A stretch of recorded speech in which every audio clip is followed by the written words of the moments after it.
started Pure Bookkeeping in 2010. So, and what we do is provide systems guidance and support to bookkeepers to help them grow their businesses.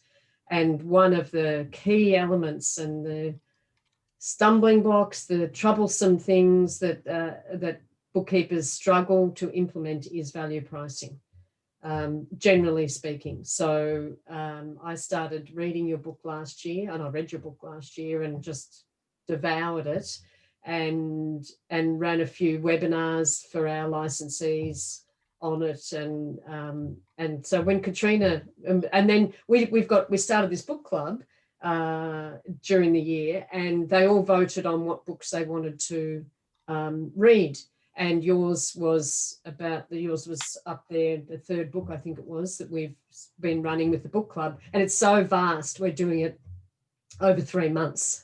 So we did it last month, and then this month actually as well. So we're very excited that you have agreed to come along. So welcome, Ron. Yeah, well, thank you. I'm thrilled that you're reading the book. I know it's not a summer beach read, so it's not an easy read. No, I found it quite. Look, it was an eye opener for me. And so I actually didn't find it difficult to read. I thought the way you laid it out was really very step by step. And every page I was kind of going, wow, I hadn't thought of it like that. And yeah, I understand. It's the psychology behind the value pricing concept is fascinating. It is. And there's a lot of it, a lot of behavioral economics, a lot of psychology, customer behavior, how we process and make decisions. Yeah, it's fascinating stuff. Yeah. And we've now gone live into Facebook, so I thought I'd just get everybody into the room. So it's a meeting room. So we might struggle having so many faces on the screen, but we'll see how we go. And if that's okay with you, Ron, if we have all the attendees. Absolutely. How many do we have? There was over 60 that had registered for this book club, so we've got quite a lot. A lot of them don't share their photos, which is fine. But we'll manage as best we can in allowing some people to come off mute and ask you questions. We've got some questions that we'd already sent you yesterday, so we just follow the conversation. Usually it goes for an hour, but if we're all happy to continue on, that's fine. Otherwise, we'll just stop it when you're ready. And of course, we've got a follow-up book club next month where we're going to unpack the last 17 chapters of the book. Is that right? The last 17 chapters of the book, Amar? Yeah, that's right.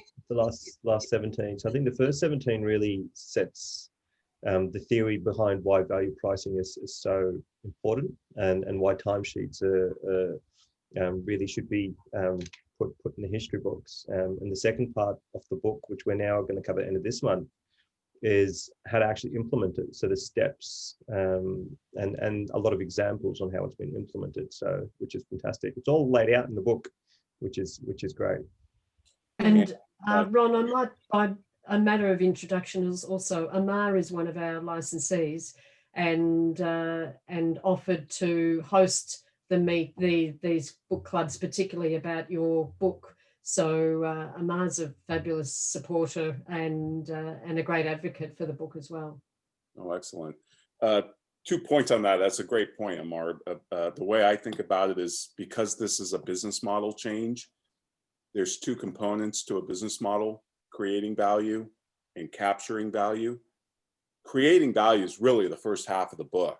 I wanted to spend some time about how to psychologically create more value in the mind of the customer through transformations, the language, the value guarantee, all of those things. And then that second half is all about the pricing, the capturing of the value. And that's where I lay out the 8 steps and all of that. And the second point I want everybody to make sure they do is please, please, please download the appendixes from the publisher's website. I think it's on Roman page numeral 24 in the preface. They give a website, a password. You go there, you get 7 appendixes in Microsoft Word, I think. And it's really another book. hate to say it, but it's, but there's an appendix for the legal industry, for advertising agencies, IT firms, CPA firms. There's a mega checklist on everything a firm has to do to make this transition. There's some suggested readings. There's some stuff about tenders, RFPs, and it'll really, and I would even encourage you to read the other professions appendix, even though, you know, we're bookkeepers and accountants. What am I going to learn from a lawyer? The answer is quite a lot. The advertising agencies, the lawyers, the IT consultants, they're doing a lot of really innovative things, and you can learn a lot from just reading the appendix in their profession. So make sure you get those. Yeah, good points. Thank you. So let's get started with, I guess, some of the questions. And, you know, one of the, you know, I know for myself as CEO of Pure Bookkeeping and mentoring bookkeepers through their journey of building their business and helping them move from hourly to value pricing, that, you know, it's the mindset shift. It's, you know, is several challenges in moving across from you know, into value pricing. So what have you found as, you know, some of the biggest challenges when you're working with accountants and bookkeepers to move across, and what are the, you know, perhaps some of the solutions, or, you know, how to find those solutions? Excellent question. Yeah, I took the questions you sent me, Katrina, and I put together a little PowerPoint deck to answer them. So can I share my screen? Oh, yeah. Awesome. Yeah. Excellent. Do I need to give you rights? No, you've got it. So, and I took your questions. I kind of rearranged the order, but the first one is where I started too. So what are the, you know, what are the major challenges people face, or the biggest challenges when implementing this change? And you hit on some of them already. The big ones are, you know, and this is going to vary by firm, obviously. So if you're a solo practitioner, that's not going to matter. But if you've got partners, chances are you're not going to have 100% buy-in from the partners. You're going to end up having to probably convince some partners to make this change. The bigger the firm, the harder that is, which is why this change is mostly started in smaller firms, such as solo bookkeeping firms or solo practitioner accounting firms. That's really where this revolution was born. Then it kind of moved up to the 2-partner, 4-partner, 10-partner. Now we're in the top 100. We're in the big 4. So but it started from the ground up. Just like most revolutions don't happen top down. The other thing, the other challenge that I've really encountered is just pure, you know, inertia. It's so much easier to bill and duck by the hour, right? Just here, sign this engagement letter. We're $100 an hour, and we'll bill you when we're done. And look, that's easy. What I'm preaching is takes more time. It takes more time, more creativity, more innovation, more thought up front. You have to have a value conversation with the customer. But I argue that you're going to save a lot of time at the back end chasing down receivables, collection calls, you know, all of the stuff. That all just goes away. Getting rid of timesheets goes away in this model because you're putting more thought up front. But you really got to get over that inertia of, wow, the billable hour is just so much easier. So on this one, I'll just bill by the hour. Now, if you're going to do this, you've got to make a commitment to do it 100%, one customer at a time. Another challenge that I see is obviously value pricing takes more time up front. We already talked about that. People don't have the confidence to have a real value conversation. I think this is a big one. The value conversation is difficult. I think a lot of professionals feel they don't really offer anything of value, so they don't even want to go here. It's just so much easier to dive into the work, you know, the cleanup project, or helping them get the tax authorities off their back, or you know, whatever it might be. The scope of work is much easier to dive into than stepping back and thinking about the scope of value. But with this model, scope of value is absolutely critical, because scope of value drives the scope of work, right? If I went to a contractor and said, build my dream house, he would just kind of look at me and go, well, what does that mean to you? And until he saw blueprints, he wouldn't know what my dream house was. He wouldn't know what kind of building materials, how big of a house, the layout, the fixtures. The scope of value are those architectural plans. You can't build a house without having the plans to know what it's going to look like when it's done. It's the same thing with a customer relationship. You need that scope of work. Our processes internally inside of our firms are all designed around the scope of work, not the scope of value, right? We measure the inputs, we measure the hours, we track the costs, even workflow to some extent, depending on the technology you use, is all more about the capturing the effort, the time, rather than, say, looking at the turnaround time to the customer like FedEx does. You know, FedEx measures turnaround time because that's what their customers care about. All I care about with FedEx is, does it drop on my doorstep at 8:30 in the morning like it's supposed to? If it doesn't, that's a failure. And that's what they measure. They don't measure how long it sits on the truck and how long it sits in the airplane and how long it sits at the sorting site. That's irrelevant. Those are all input measurements. They're measuring, did we get it to the customer by our promised time? We should be doing the same, but our processes don't support that. Another one is, we don't measure and track client results, but rather all those internal metrics. Do we know how much we've helped our clients or our customers grow their business or enhance the value of their business, or how much taxes we've saved them, or how much better we do with their cash flow? In other words, what's the impact of our work on our customers? Yeah, it's difficult to measure. It's not as easy as measuring how many hours we put into something. That's easy. That's why we measure it, because it's easy. But that doesn't make it meaningful or relevant. So I think we need to look at results, outcomes to the customer, and track those as best we can, because it's a better focus for us. We're not good with scope creep. There's a question in here somewhere about, I undervalued my fixed price agreement and it blew up, the job blew up on me, and how am I going to approach the customer? Well, part of that is because you probably didn't anticipate scope creep enough. You didn't anticipate that things would change in the engagement. Now, there's several causes of that. One, we don't spend enough time doing diagnosis. I swear, if bookkeepers and accountants were doctors and somebody walked in and said, I think I need a triple bypass. Okay, hop up on the table. We'll take care of you. No. They're going to go through a battery of tests. They're going to spend a lot of time diagnosing. In our world, that means we're going to go into your QuickBooks file and we're going to poke around, and we might spend a day or two. Now, we may or may not charge you for it. And a lot of bookkeepers do charge for that, because they turn out a pretty good, valuable informational report back to the customer. But irrespective of whether you charge for that or not, to me, that's part of our professional duty, to know what we're getting into. When I hear people say, I got into this customer and they were a complete mess, I have zero sympathy. That's their fault. That's like a surgeon cutting you open and saying, well, you're just a mess. No. That's your fault for not doing an MRI, a CAT scan, and everything else that you had to do before you cut the person open. That's our responsibility. The patient understands the symptoms, but the doctor understands the cause of the disease.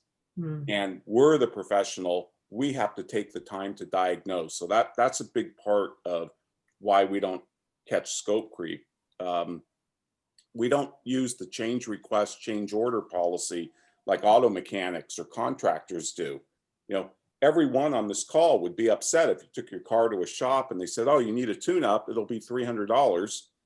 And then you get back to the shop after a long day at work and they say, oh, Ron, we found that your brakes were messed up.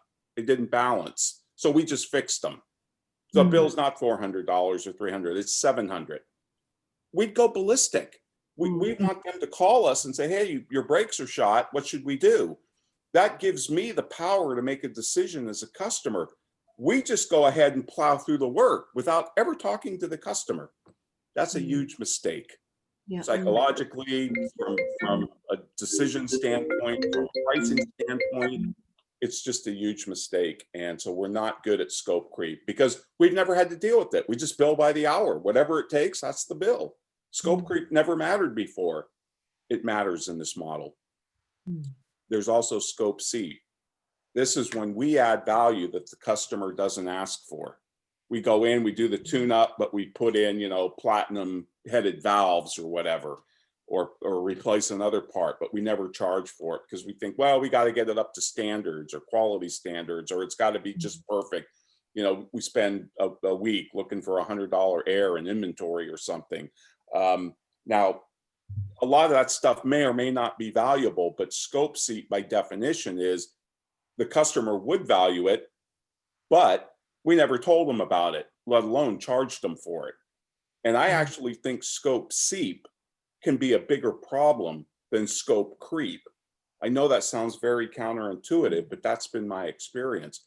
We do a lot of things for our customers that we don't even think about. We're like fish in water. We never think about the water, but the customer thinks it's magic. And yet we don't charge for it, which is a big problem. The other thing is we're not really good project managers. And the reason for that is we use timesheets.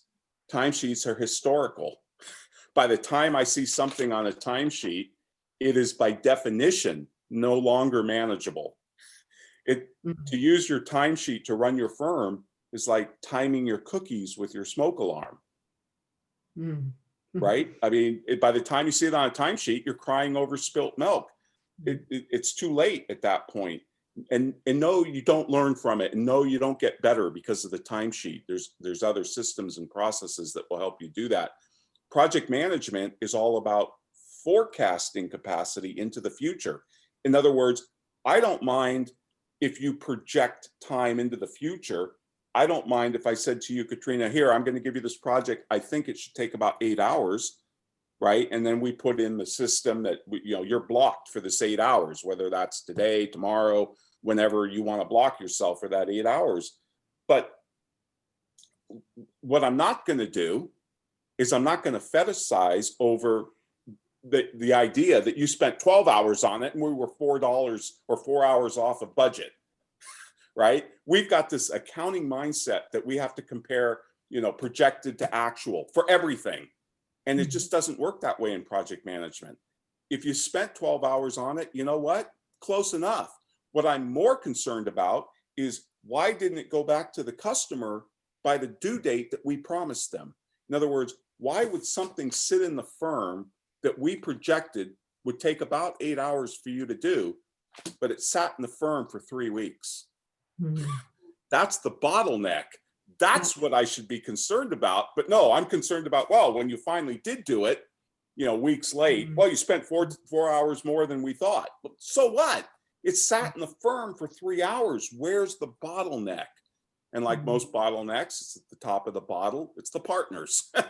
They didn't do the review quick enough, or, so somebody needed more information from the customer, whatever it is. So we're not good project managers because of the timesheet and the billable hour. We've never had to do proper project management, which is all about forecasting into the future.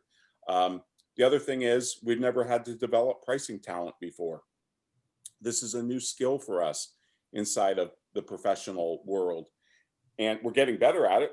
We've actually started to hire professional pricers. And yes, there is such a thing. You'll read about it in the book. There's professional. I can get a PhD in pricing. I can get a master's. I can get an MBA in some schools in pricing.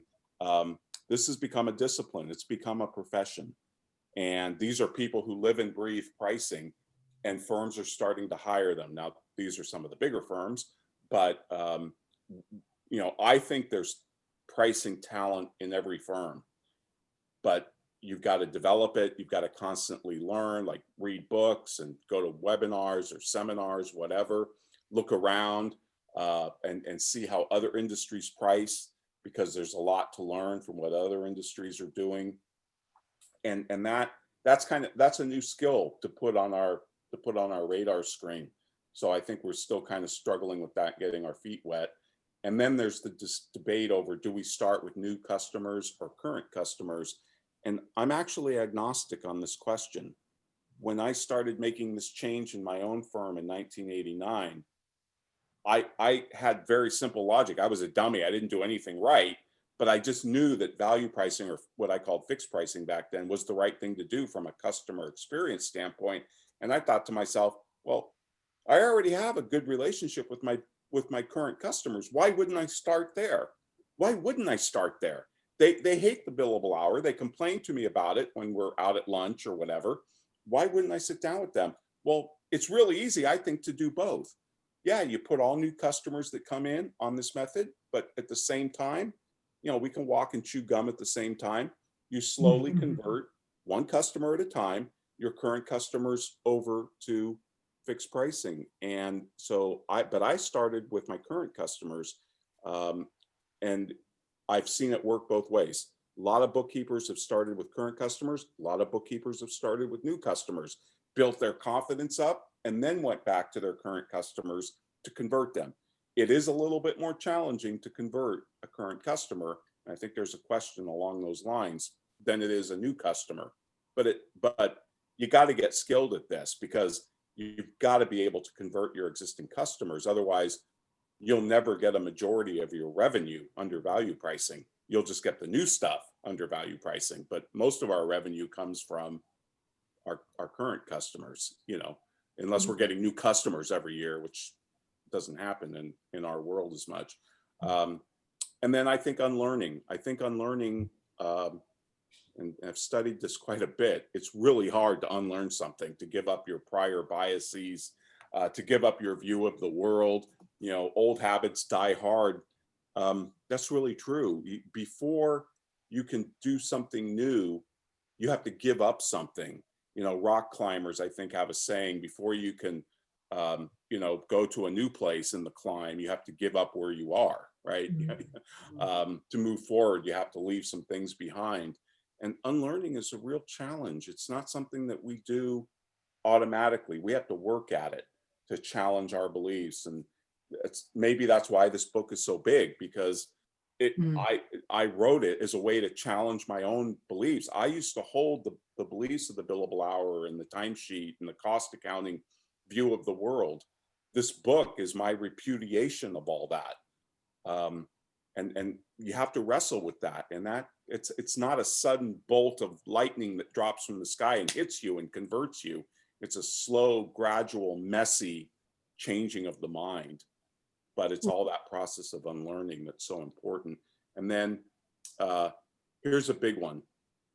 How do you get people who are bad at pricing inside the firm to stop doing it? Just to take that authority away from them and say, you know what? You're lousy at this and you shouldn't do it anymore. I mean, if I was a lousy tax preparer, you wouldn't let me touch tax returns.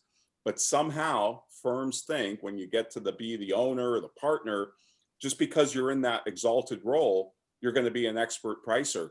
And a lot of times that's not true. I'll tell you, the best pricers in the firm are usually the team members, because they're at the coalface, they're doing the work, and they're going to be really bold. They don't want to give themselves away. The owner's willing to give themselves away usually, or even better, and I'm not being sarcastic here, even better, you know who should do your pricing? Your spouse.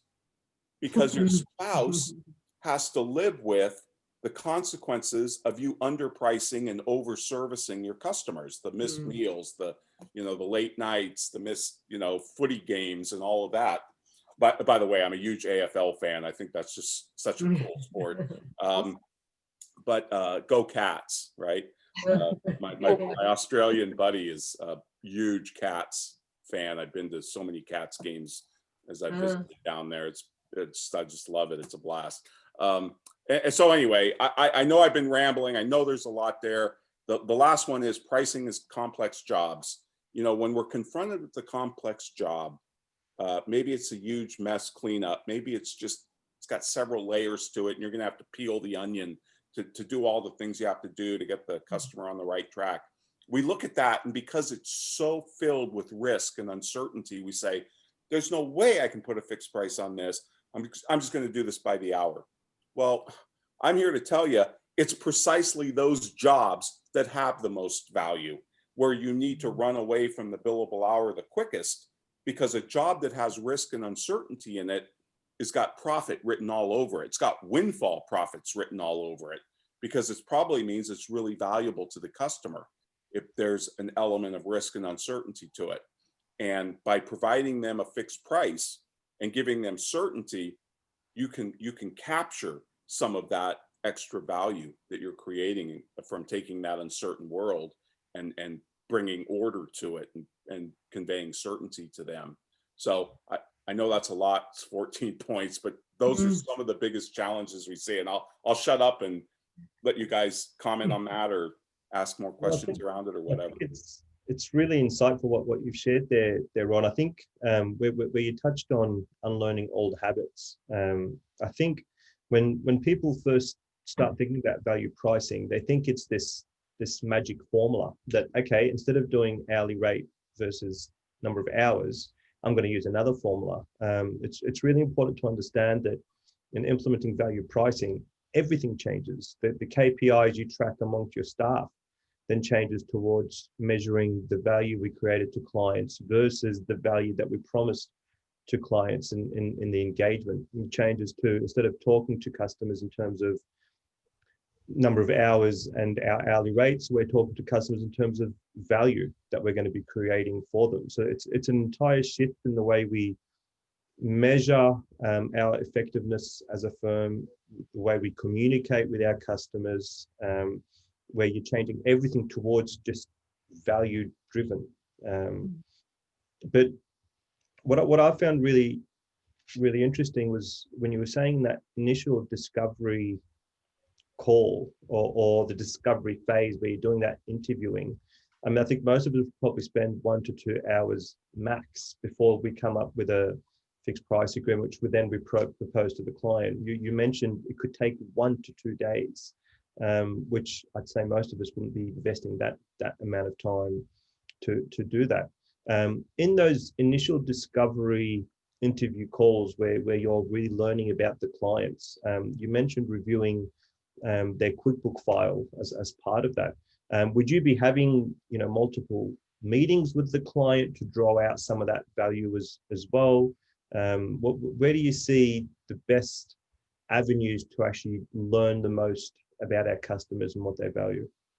Yeah, great question. Yes, I would at least have one meeting centered around what we like to call the value conversation to really unearth what it is. It's not about what the customer needs or what the customer thinks they need, because remember, the patient understands the symptom, the doctor understands it's the cause, right? The patient comes in and says, oh, I got a fever, I need an antibiotic. No, the doctor knows it could be something else, right? So uncovering that, spending more time on diagnosis and asking a series of open-ended questions, some of which I'm going to show you, and a lot, and they're from the book. So if you've got the book, you've got the questions you can ask your customer, but really taking the time and not rushing that process. There's no need to rush that process. There's no need to rush the customer into thinking about their dream house blueprint, right? That might take some blue sky, that might take some brainstorming, it might take a whiteboard, thinking of strategy. And, the question isn't what do you need? The question is, what are you trying to achieve? You want more time with your family? You want to never miss your kids' soccer game again? Do you want to make better and quicker business decisions? Are you trying to expand? Are you trying to grow the value of your business so you can sell it and retire? Whatever their desired future is, that's what we need to focus on. And I've got some more material on that I want to share with you, precisely how to do that. One of the things that I wanted to bring up in talking to bookkeepers and, reading the book and looking at all of this information, there's a lot of information here. Bookkeepers will often go overwhelm, close down. And when you say implement it to one client, and you say lose your timesheets and have your KPIs. So all of that does not have to be in place from day one. So I'd like to give some comfort to the bookkeepers to say it's okay to fail, it's okay to do baby steps. You know, how do you have that conversation with a bookkeeper or an accounting firm around, you know, it's okay, you don't need to go from here to here straight away. It's a process. Right, right, and that's a really good point, and that's why. And you know, I used to do this program for the it's now CPP in Canada, the Canadian Professional Bookkeepers, and it was the Black Swan program, and it was sponsored by Intuit and Sage, and you know, I would take 5 or 6 bookkeepers, and they were various size firms. Some of them were solo, some of them had 12, 15 employees, and I worked with them one-on-one for 6 months. But we also had group calls like this, and we shared challenges, successes, and failures. And at the start, one of the first things I told them was, you have permission to fail. This is like, you know, when we get a new software program, what happens to our performance? It dips, right? When we're trying to learn this new software program, word processor, accounting, but whatever it is, our performance dips. We're not going to be as effective, as efficient. But then as we get used to it and we get skilled at it, we do it more, we get more experience, we climb down that learning curve, then our performance actually goes up at a higher point than we were with the old software. But you've got to go through that dip. And I admit, it's not easy. A lot of people just, you know, they do one fixed price agreement, like one of the questions in here, they have a really bad experience with it. And they say, that's it, I'm done, this doesn't work. You know, it's just so much easier to go back to hourly. Well, that'd be like, you know, Tiger Woods hitting a ball in the lake on the golf course and throwing down his bag and clubs and saying, this game's too hard, I'm done. Mm-hmm. You know, you've got to go through that pain, because a lot of wisdom in pricing comes from regrets and mistakes. And if you take the time to study them, you'll get better. It's a skill, right? It's a skill like golf or tennis. The more you do it, the better you get. But realize you're going to make mistakes. But here's the thing with that. How many mistakes are you making now with the billable hour? It's not even calculable. It's incalculable. There are so many mistakes that the billable hour has built into it systemically. At least with value pricing, when you make a mistake, you learn from it, if you do it right. Yeah. Yeah. And do it in stages. I'm imagining, like, don't throw the timesheets out straight away. Yeah, you know, this is another point of debate. I have to tell you, probably figure it out from the book. I'm pretty much a purist on this point, and here's why. It's not just because I live in this ivory tower and I think these big thoughts, and you know, I don't have to come down and work in the real world. If you talk to any firm, and I've talked to hundreds, thousands of firms that have made this transition completely. When I say the transition, I mean no billable hour, fixed pricing, everything up front, and no timesheets. When I talk to those firms and I say, if you had to do it all over again, what one thing would you do different? You know what almost all of them say? I'd say like 99% of them, what they say? Start soon. I would have gotten rid of the timesheets sooner. Yeah. That tells me empirically, evidence on the ground. I'm the mayor of Realville. I try and look what works, that you need to get rid of these up front.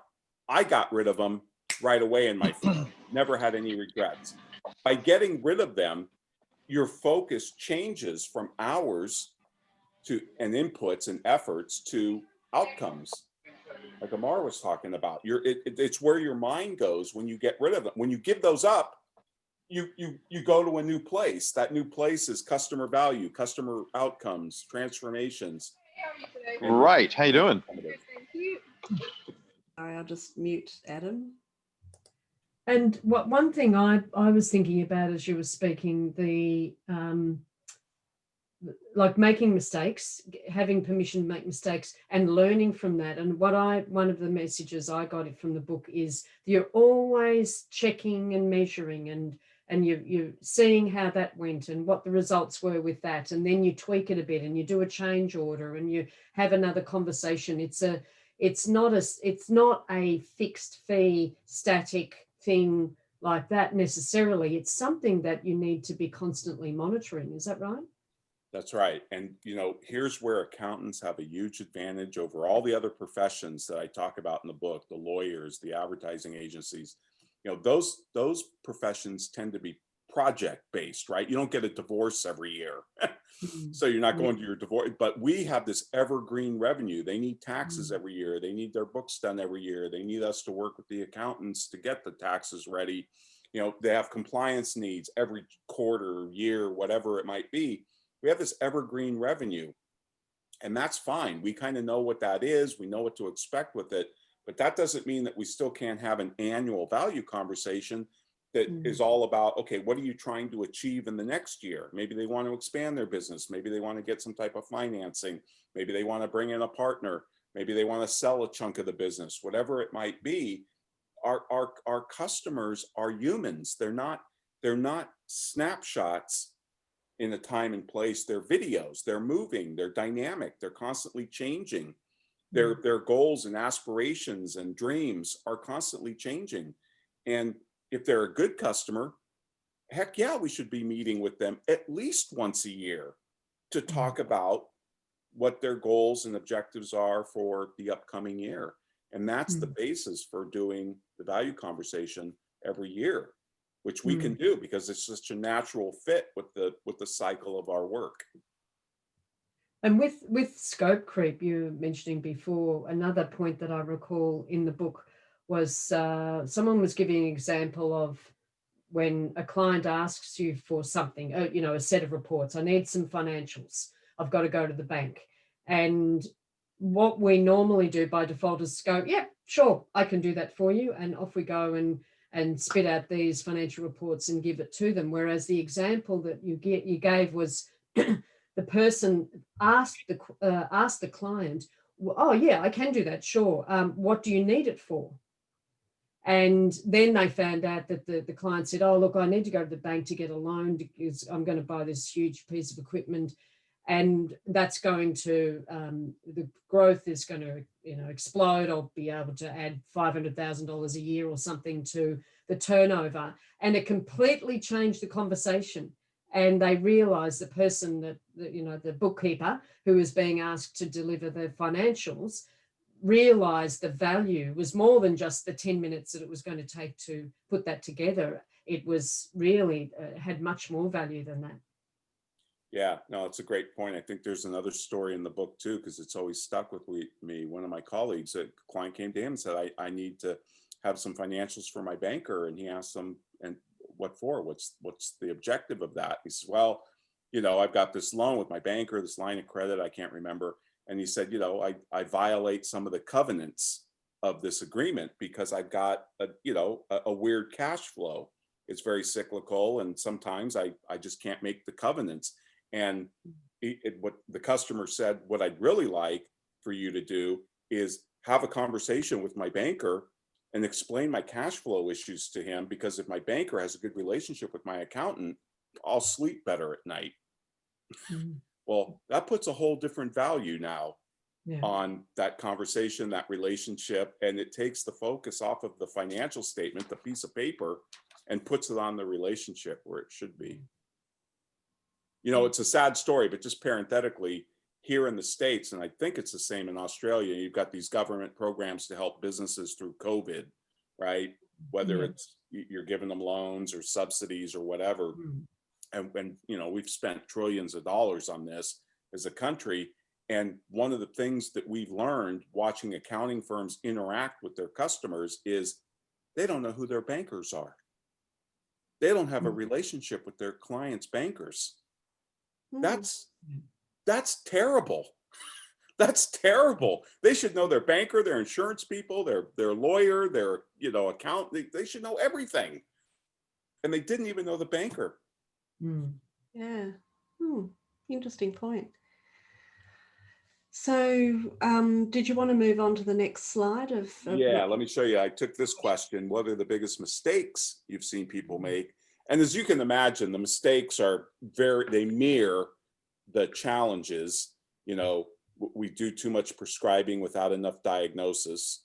And in medicine, that's called malpractice, right? That's, hop up on the table and I'll do your surgery without looking at anything, right?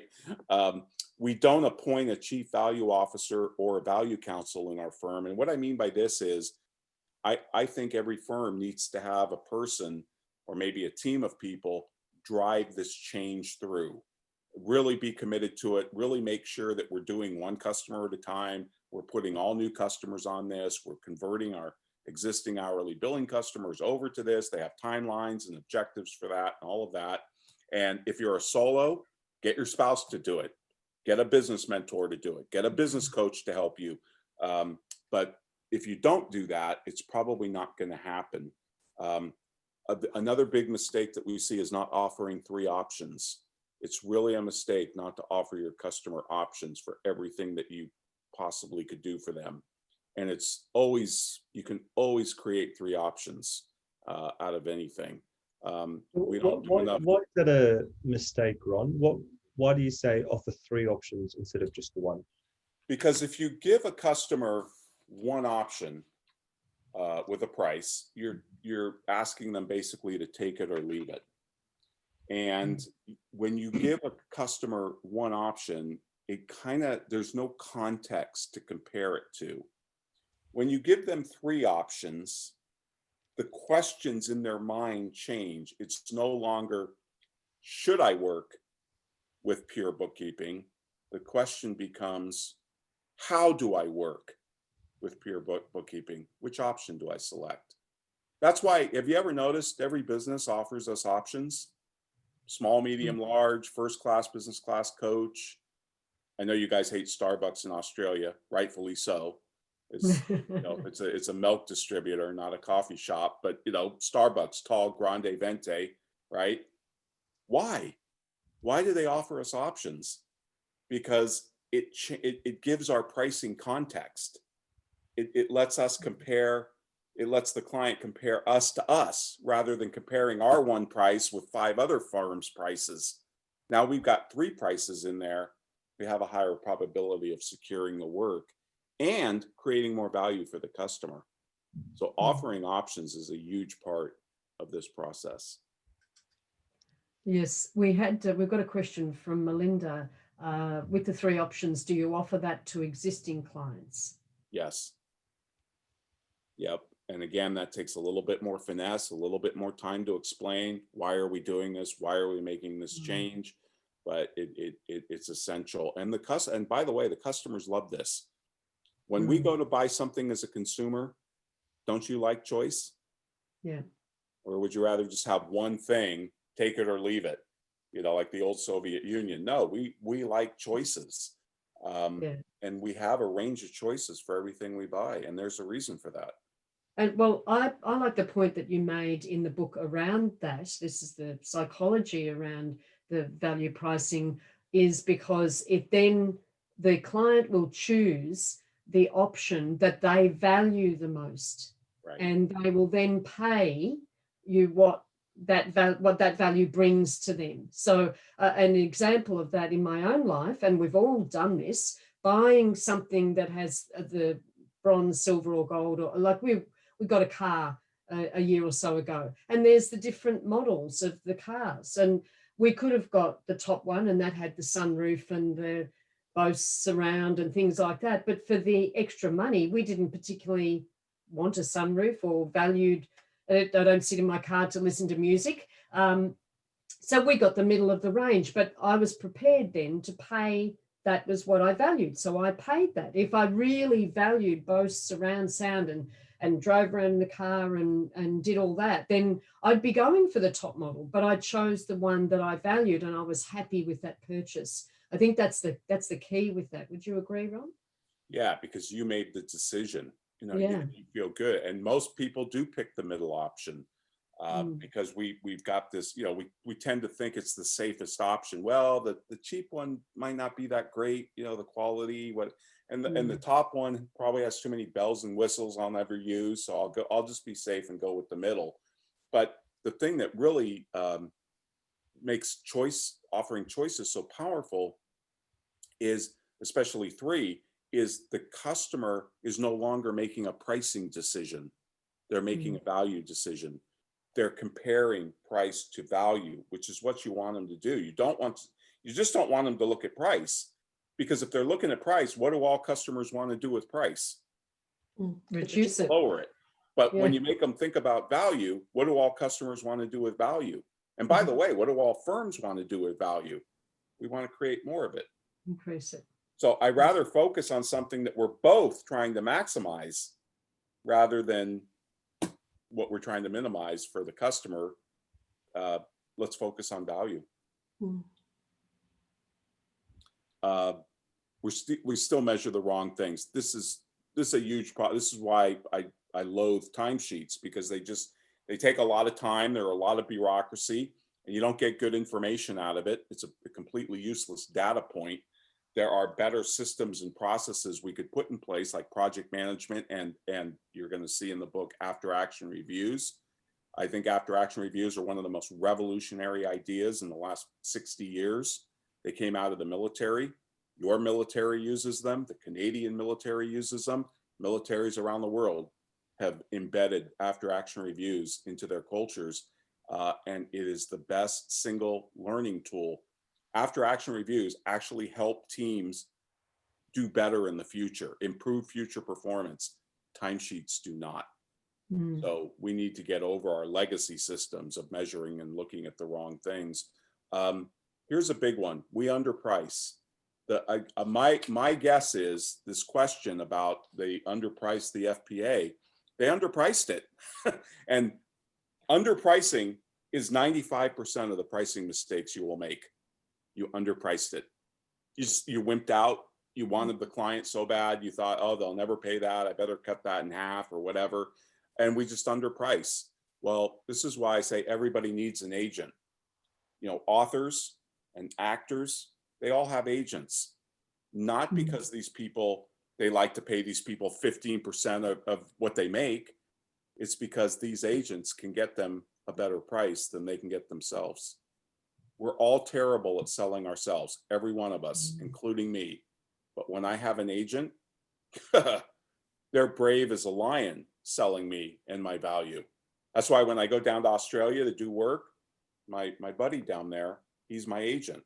He does all my deals, and he gets me prices that I would have never imagined I could get. Because it's much easier for him to brag about me than it is for me to brag about me. I don't want to sound braggadocious. And we all need agents. Your pricing group in your firm are your agents. They make sure that you don't give stuff away. They rather walk away from bad work or bad clients than take them at a price that's too low. So underpricing is a huge problem. Again, scope creep. We don't use change orders, change requests very well. Scope seep again, that same thing. Lousy project management, same thing. And we just tend to revert to hourly billing when we make a mistake with VP.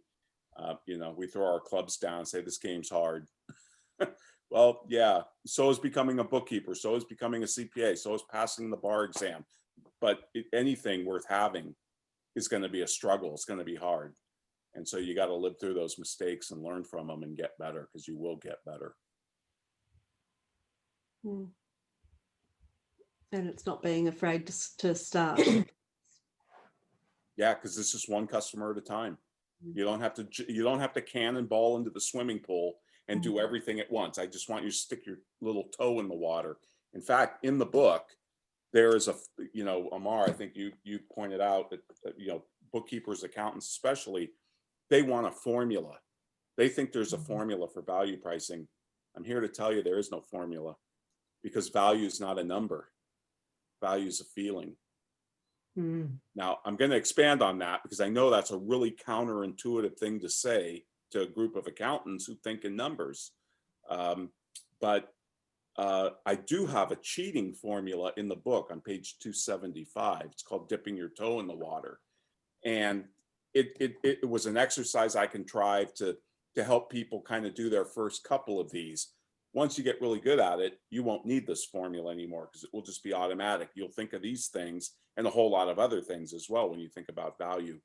But value is a feeling. And I guess that kind of leads to the next couple questions. You say the bookkeeping industry began charging hourly, and many bookkeepers are nervous about moving to value pricing. What tips can you give? Well, obviously read the book, but also there's a lot of other great content out there. You know, you have a person in Australia there, Rhonda Lynn, who's written some books. Hers is called Pricing Value. She's kind of flipped it around, and she's got stuff and material and articles. And Mark Wickersham in the UK. I mean, there's tons of pricing consultants out there now. So it's really hard to say that you can't learn about this, right? There's so much information out there. But again, you just got to move one customer at a time. And then I thought this was a good question too. Do you believe value pricing is significantly more effective for firms that niche into a specific industry? Do you believe the most effective firms of the future will niche? I just did a QBC session, QuickBooks Connect session for Intuit here a couple days ago, and it was virtual, of course, because of COVID, but this topic came up, and I was facilitating a panel discussion with 3 bookkeeping firms, accounting firms. I think a couple of them were bookkeepers and one was in a CPA firm. And this topic of niching came up, or niche, as you might say. I refuse to say niche. It sounds too French. I'm American. But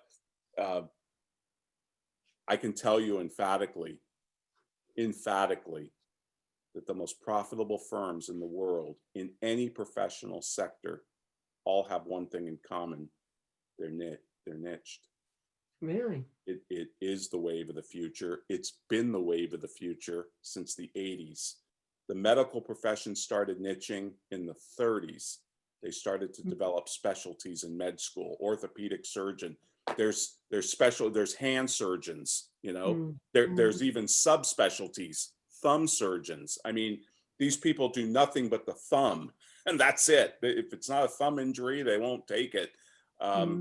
And the market places a much higher value on a specialist than they do a generalist. So you're probably seeing this in your country as well, but you know, we have these cancer centers sprouting up, and we have concierge doctors, and we have heart surgery centers, and hand and other, you know, spinal surgery centers. These are all specialists. And the really cool thing about a specialist is, you know, a profession or an industry or a demographic so well that you can handle anything that they go through. For instance, I have a buddy who is a CPA, and he does nothing but dentists. Now, he can take a dentist from womb to tomb. He talks to them in dental school before they graduate. He gives them ideas on how to start a practice, how to join a practice, you know, how to build a practice, how to grow a practice, how to bring in partners. You know, whatever happens in that dentist's life, you know, from breaking up with a partner, from going through a divorce, from expanding, opening up new offices, whatever happens, he's seen it a million times. And he can help them do anything. He knows all the software. He speaks at their conferences. He writes in the journals that they read. This guy does no marketing. Dentists flock to him because it's all word of mouth. And he turns away about 70% of the customers that come to him because he's not interested in their practice, or he doesn't get along with them. The chemistry's not right, whatever. He's incredibly picky. He's also the most profitable firm I know in the world. Wow. By far. And I'm even comparing that to big law firms that make a lot of money per partner. This guy beats them all. He's a sole proprietor with 14 people. Wow. I know niching has been a topic of the last few years for bookkeepers, niching in retail or hospitality. And we don't need to necessarily think of just niching in an industry, where you can niche in a service or an application. So you could niche in inventory or export and import or advisory services or being a profit strategist. So, you know, we commonly just go straight to niching into a particular industry. And I know some people have been hurt badly in the recent COVID because of niching in either legal or in restaurants. hospitality. So, they'll never niche again. And we're actually got a webinar at the end of this month for pure bookkeeping licensees around niching for apps, for accounting apps. So, let's put our hand up if we love payroll or love inventory, and niche and, into those services and really learn those applications and be the expert in those fields. So it's, that we need to think a little bit broader or get outside our square. Totally. That is a fantastic point, because I know firms that niche in the in like the gig economy. So they handle Uber drivers or people that sell things on Etsy or TaskRabbit, because there's usually all sorts of issues, or e-commerce, anybody who sells things on eBay or Amazon. So it's not just an industry. It can be a demographic, a psychographic, all sorts of things. But the thing to remember is there's no such thing as full service, right? You can't be all things to all people. You usually see things like this on firm websites, right? Because they don't want to turn anybody away. It's like they want to do it all, but no customer ever buys a wide range of experience. They buy a specific kind of experience. I don't want to go to a generalist for my heart surgery and have him say, well, yeah, I dabble in heart surgery on the weekends. No. I want a heart surgeon who does this thousands of times a year, right? And so we're not looking for a full service, or nobody buys a product because it can do everything, but because it can do something really, really well. So the benefits of focus are, it's easier to have a well-defined criteria for identifying the type of customers you want for what you do best. My buddy's criteria is really simple. Do I get along with these people? Do they look like they have an interesting practice? If they're not dentists, he automatically turns them away. But if they are dentists, then he has a conversation, decides if he wants to continue. So it makes customer selection really easier. Obviously, it's a stronger win ratio because you're playing to your strengths. You know this profession. You speak their language. They're probably coming to you because they heard you speak, or they saw an article you wrote in their trade journal. You have clear hiring standards for the kind of people you're going to need to reinforce, your firm's image, your brand. People who are also excited about whatever your niche is. Your website, your marketing material is going to be much simpler because the message is going to be so much more focused and concentrated. Your BD is going to be a lot easier, and you're going to have more pricing leverage with customers because you're a specialist. The fact of the matter is, I would fly to the Mayo Clinic in Minnesota to go see an oncologist there about my specific type of cancer if I was diagnosed with some type of rare cancer. But I'm not going to fly somewhere for a general practitioner. I'm going to search in my area code or my zip code. And which one's more valuable? I have a CPA colleague who's in Florida. He does nothing but microbreweries. That's it. He's an expert in making them more profitable, running them better, instituting systems and processes, because he knows everything about it. He knows what apps they should be using. This guy's in Florida. He's got customers around the world. He's got customers in Australia. He's got customers in New Zealand, in Europe.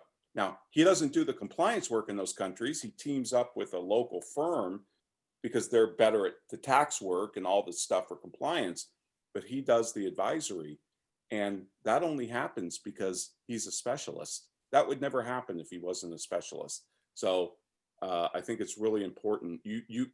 I know people argue that, well, you're trying to put me in a box, right? If you make me specialize. And I didn't join this profession to work with just one type of segment.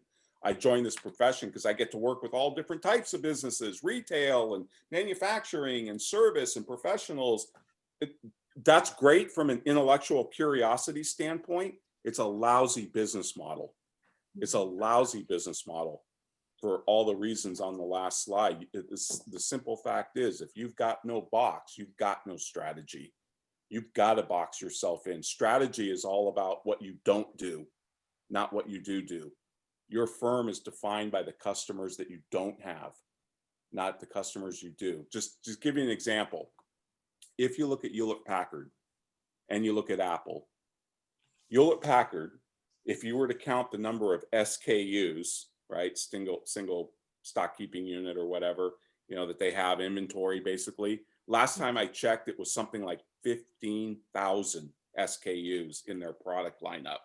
Not talking about their service, just their printers and all that kind of stuff.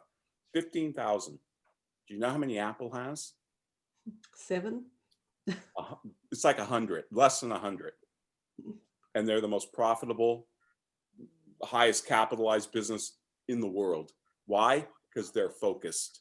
They're boxed in. Apple's attitude is, if we can't be world-class at it, we don't want to do it.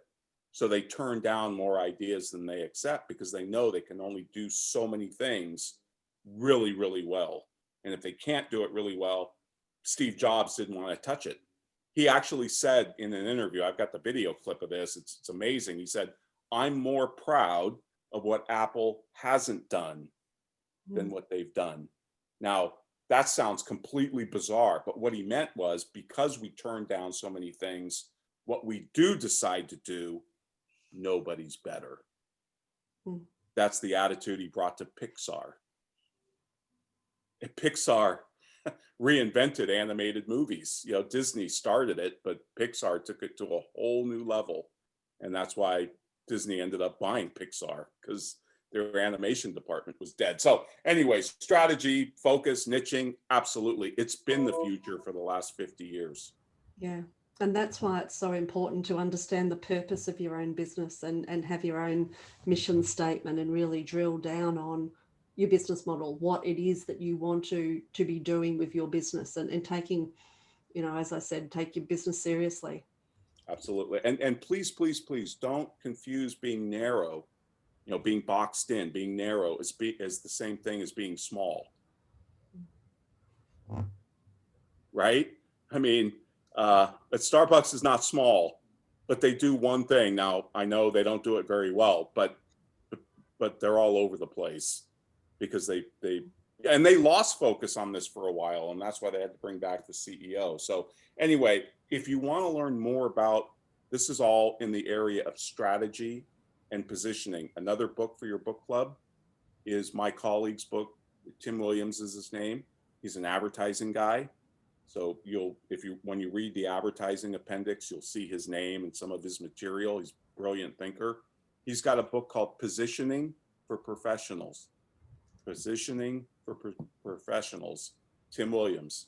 Okay. It's a fantastic book. It's a lot smaller than mine. I think it's less than 200 pages, and it packs a wallop, and you cannot read that book and not think that you have to narrow your focus. Because here's the thing, he points this out in many of his presentations as well, but if I'm a potential legal customer and I go to a firm's website, and you look at all the things that they say they're capable of doing. You've all seen this because accountants do it too.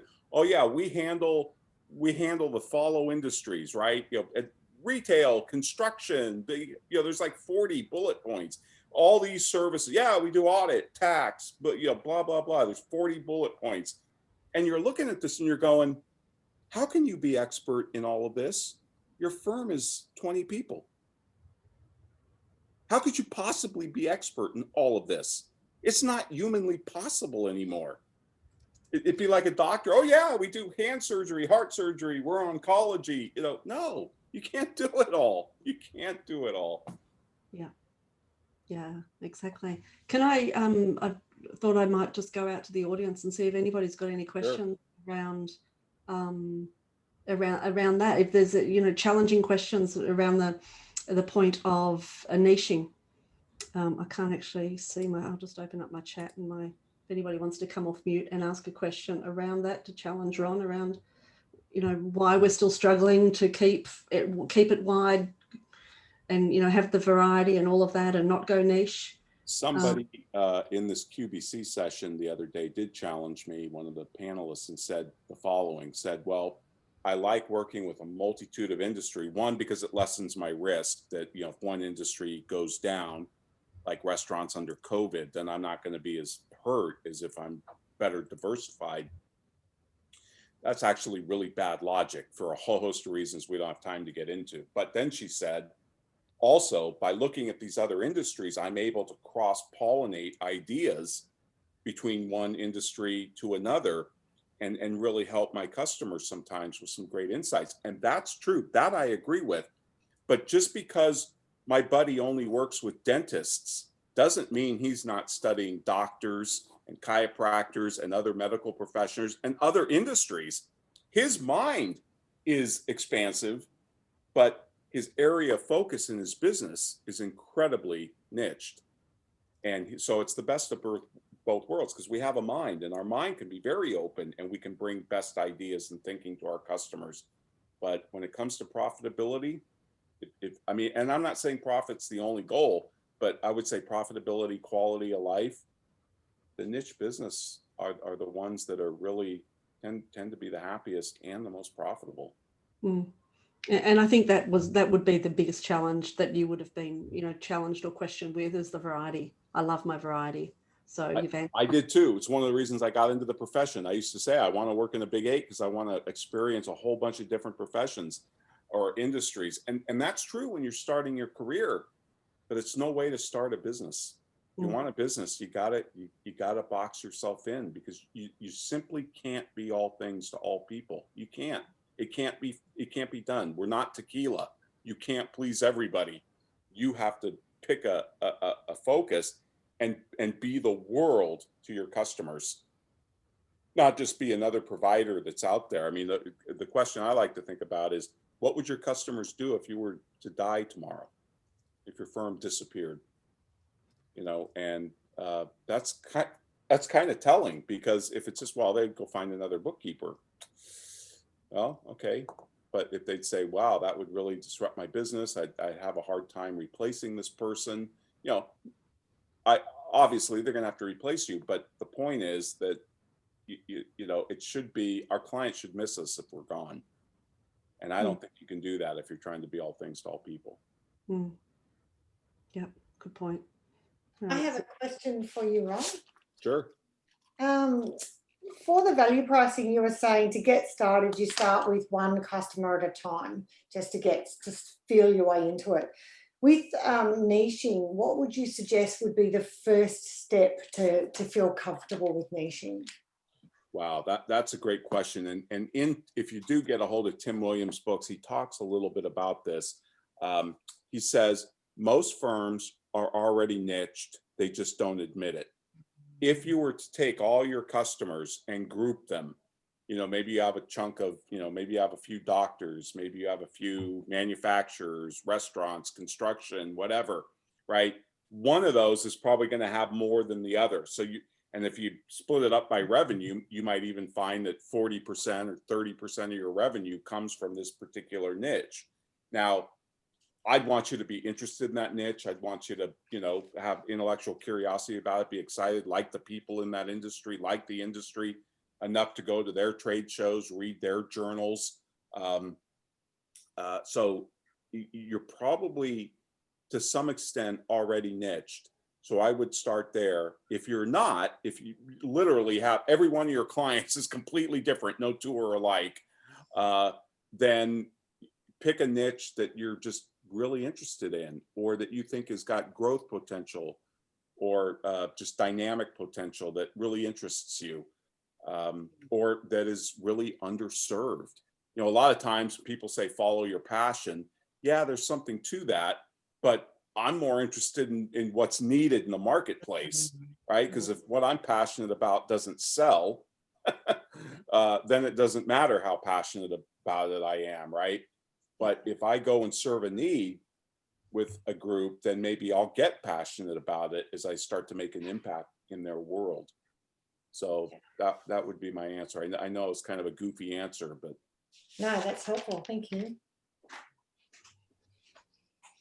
Fabulous. So should we continue? I'm not sure if, how many questions you've got, you want to answer, how long you want to go. Let's do a little bit more, because I know there's more questions here, and they were really good. And I did lump some of them together, this one particularly, because these are all around the theme of the value pricing, the best questions to ask, the most common value drivers, how to start the conversation, how to frame the conversation.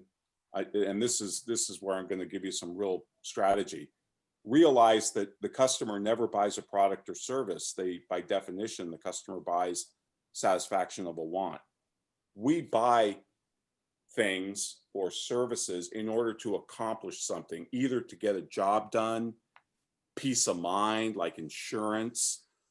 There's all sorts of motivations, but it's never, I don't buy life insurance because I want a life insurance policy in my desk drawer, right? I'm never going to need it. It's the impact it has on my head that if I die, my family's going to be taken care of. So when you think about value and pricing, price is what we pay, but value is what we get. And all value is subjective and indivisible. And what I mean by that is, you know, a bottle of water in the desert is worth a lot if you haven't had a drink in 4 days. You'd give everything you had for it, right? It have a very high value. But that same water at home, washing your dog, is going to have a lot less value. And if your basement is flooded with water, now it's got a negative value. Well, think about that. The value went from very high to negative.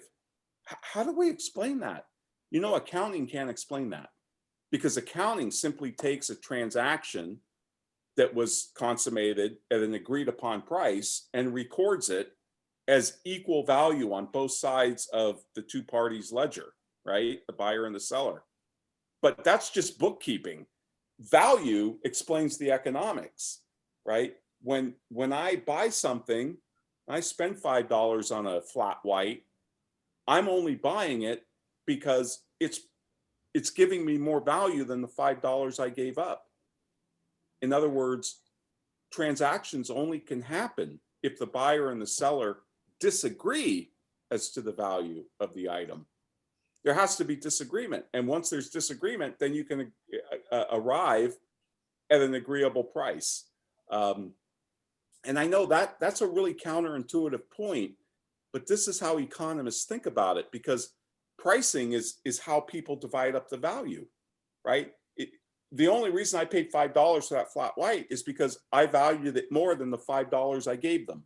And the only reason they accepted my $5 was because they valued my $5 more than they valued the flat white. And so, and how do we know this? Because in any transaction, there's that double thank you moment. You hand over your money, they hand you the item, you say thank you, and they say thank you. Shouldn't one of us say you're welcome? No, because we both think that we're profiting from the transaction. Both the buyer and the seller profit. So value has got to be a feeling. It's not a number. You know, I don't know how many of you have an Apple product in front of you, an iPhone or a computer maybe that you're on. Why'd you spend a fortune on Apple products? They're really expensive. There is a lot cheaper, you know, Samsung and others out there that you can get for a lot cheaper. But when you ask people, why do you buy an Apple? It's easy to use. I love its design. It works. It's flawless. You know, there's all these things, but they're all feelings. Nobody's done an ROI calculation on a Samsung versus an iPhone. That's not how rational people make decisions, right? It's a feeling. And I think that's a big problem that we confront as accountants, because we love our numbers. The other thing about time is we think time is value or time is a cost. It's not, it's neither. We're not, you know, our customers aren't paying us for our time, and we're not paying our employees for their time.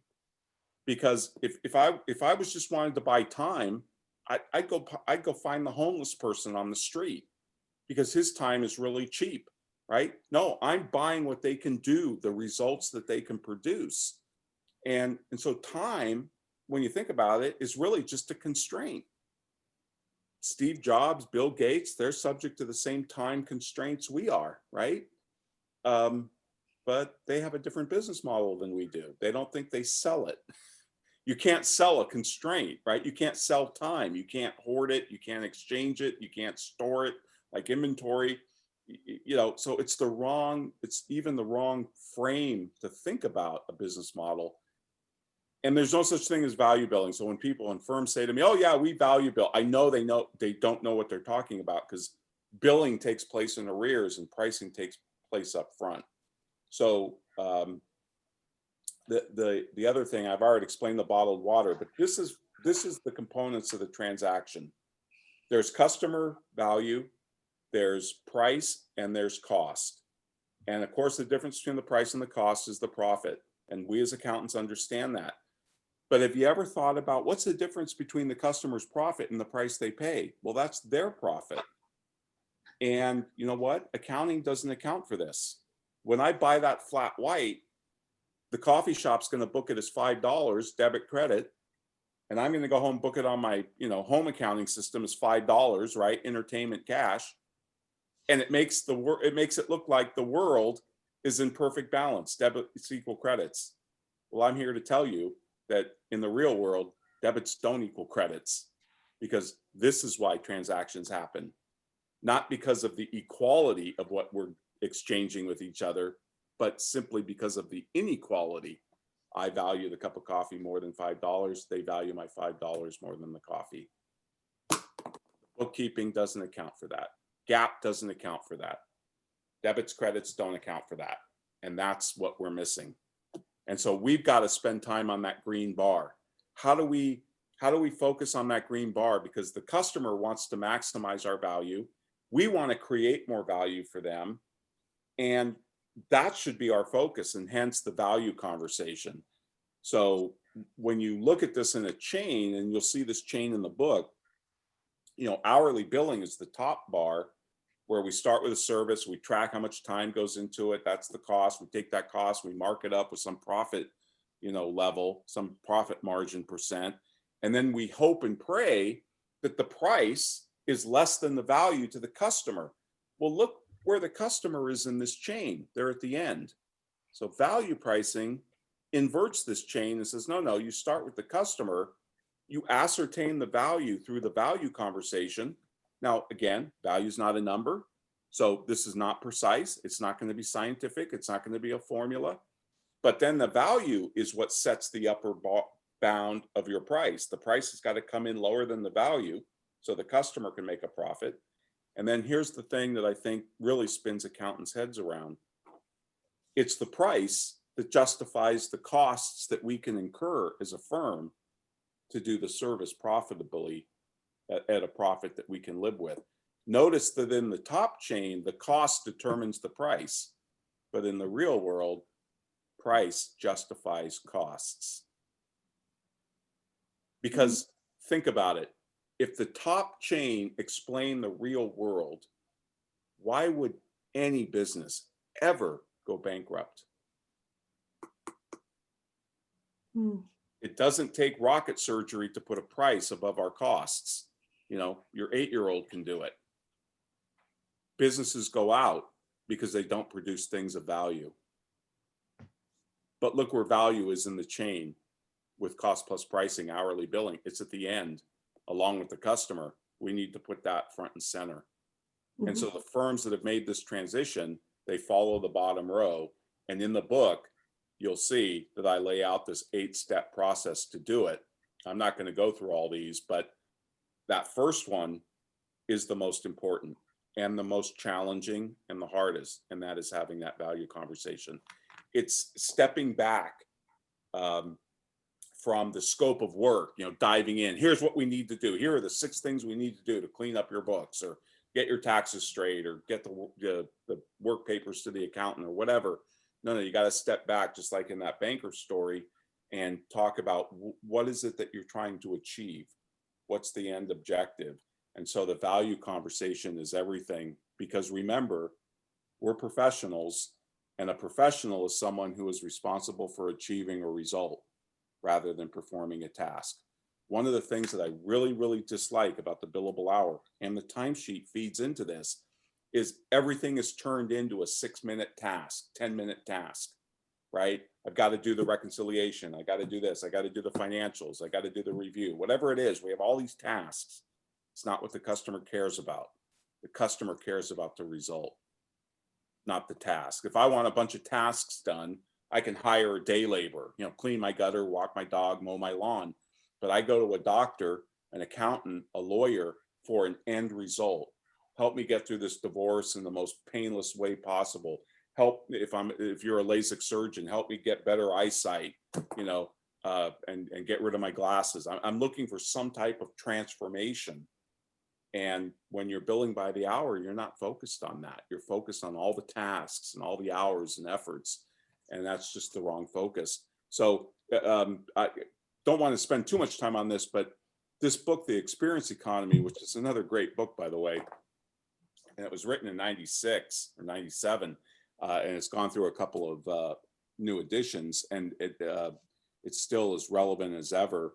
I've actually interviewed Joseph Pine on my radio show, one of the authors, and it's just brilliant because in this book, he laid out this hierarchy of value. And, you know, you're charging for commodity, fungible stuff like oil, wheat, you know, well, how do you decommoditize a commodity? Well, you put it together. You take wheat and flour and some other ingredients and you make bread, right? Well, what happens when bread becomes a commodity? Well, maybe you wrap some services around it. Maybe you have a subscription service where you're curating bread and you know, shipping new types of bread from around the world or different cities or whatever. But what happens when that becomes a commodity? Well, then you go into the experience business like Disney, you know, where you charge for people to spend time with you. I don't mean billable hours. I mean, you charge to get into the park. But then what really excited me for our world, for bookkeepers and accountants, was not the experience business, but what he called the top of the chain, the transformation business. If you charge for outcomes the customer achieves, then you're in the transformation business, because outcomes are personal, they're effectual. In other words, when you're charging for a transformation, you're touching the customer soul. You're impacting them personally. You're not just delivering pieces of paper and deliverables or outputs. You're helping them transform to where they are, from where they are to where they want to be. And the customer is the product in a transformation. And that's really cool because you know what? We do this every day as accountants and financial professionals. We help our clients grow their business. We help our clients expand. We help our clients retire. We help them get their kids in college. If you do estate planning, you help them plan their legacy, right? These are all transformations. You're taking the customer from where they are to where they want to be. But you notice that we don't use this language. But when you put it that way, it sounds much more valuable. I'm going to help you move from where you are to where you want to be. And that's a transformation. And it doesn't get any better than that. I think that's the business we're in. That's the value driver. And so the way I'd like to illustrate this is, imagine you need a landscaper for your house. And so you go onto a website, you get 3 that are around you, and they all come out to look at your property and give you a bid. And the first guy pulls up in his truck, gets out with his clipboard, he's walking around your property, he's taking notes. Now, we all know what he's doing. He's scoping out the work. How big is the yard? How many trees are there? How many bushes? How long is it going to take my people to do this every week, right? And he says to me, Ron, no problem, we can handle this. We're $40 an hour. Okay, well, that raises more questions in my mind than it answers, right? Well, then how long is it going to take? I don't care how long it takes him. In fact, I'd be thrilled if he was out of here in 2 minutes, because usually he's here when I'm on Zoom on a call and he's making all sorts of noise with, you know, all the stuff outside. But if he charges me $40 an hour, he's pricing me based on inputs, right? The labor. The second guy comes out, gets out of the truck. He's got a clipboard. He's walking around. He's taking notes too. He's doing the same thing. He's scoping out the work. He looks around, doesn't talk to me very much, says, yeah, we could do this. It's $100 a month. Okay, well, that's a little better. He's giving me a fixed price. He's not making me focus on time. He's not pricing inputs. He's pricing outputs. He's giving me a list of deliverables and saying, I'm going to do the mowing, the edging, I'm going to take care of the trees, the bushes, blah, blah, blah. That's charging based on outputs. The third guy pulls up, got a better looking clipboard, a little nicer pen, starts talking to me and says, Ron, what do you do? I'm a consultant, teacher, do a lot of traveling. Yeah, he says, I got the impression you're not Martha Stewart. You don't like yard work. No, I hate yard work. I don't want to think about my yard. It bores me to tears. And then he said this, "Why are you changing landscapers? Do you mind if I ask?" And I said, "Because I have to go out and show my landscaper problems. You know, the sprinkler head's dead. Why is this bush dead? The guy's out here every week, or his crew is every week. Why can't they see that and just fix it? Because for me to have to go out and even think about it just drives me crazy." Like you wouldn't. He said, "Yeah, exactly. Imagine how frustrating that is." Now he's going around, he's talking to me, he's asking me about what guy plans to sell the house, Ron. "Yeah, I'm thinking of selling it in 2 years." Okay, that's interesting. We get to the end and he says this. He says, "Okay, we can handle this." He says, "I'm going to give you 3 options.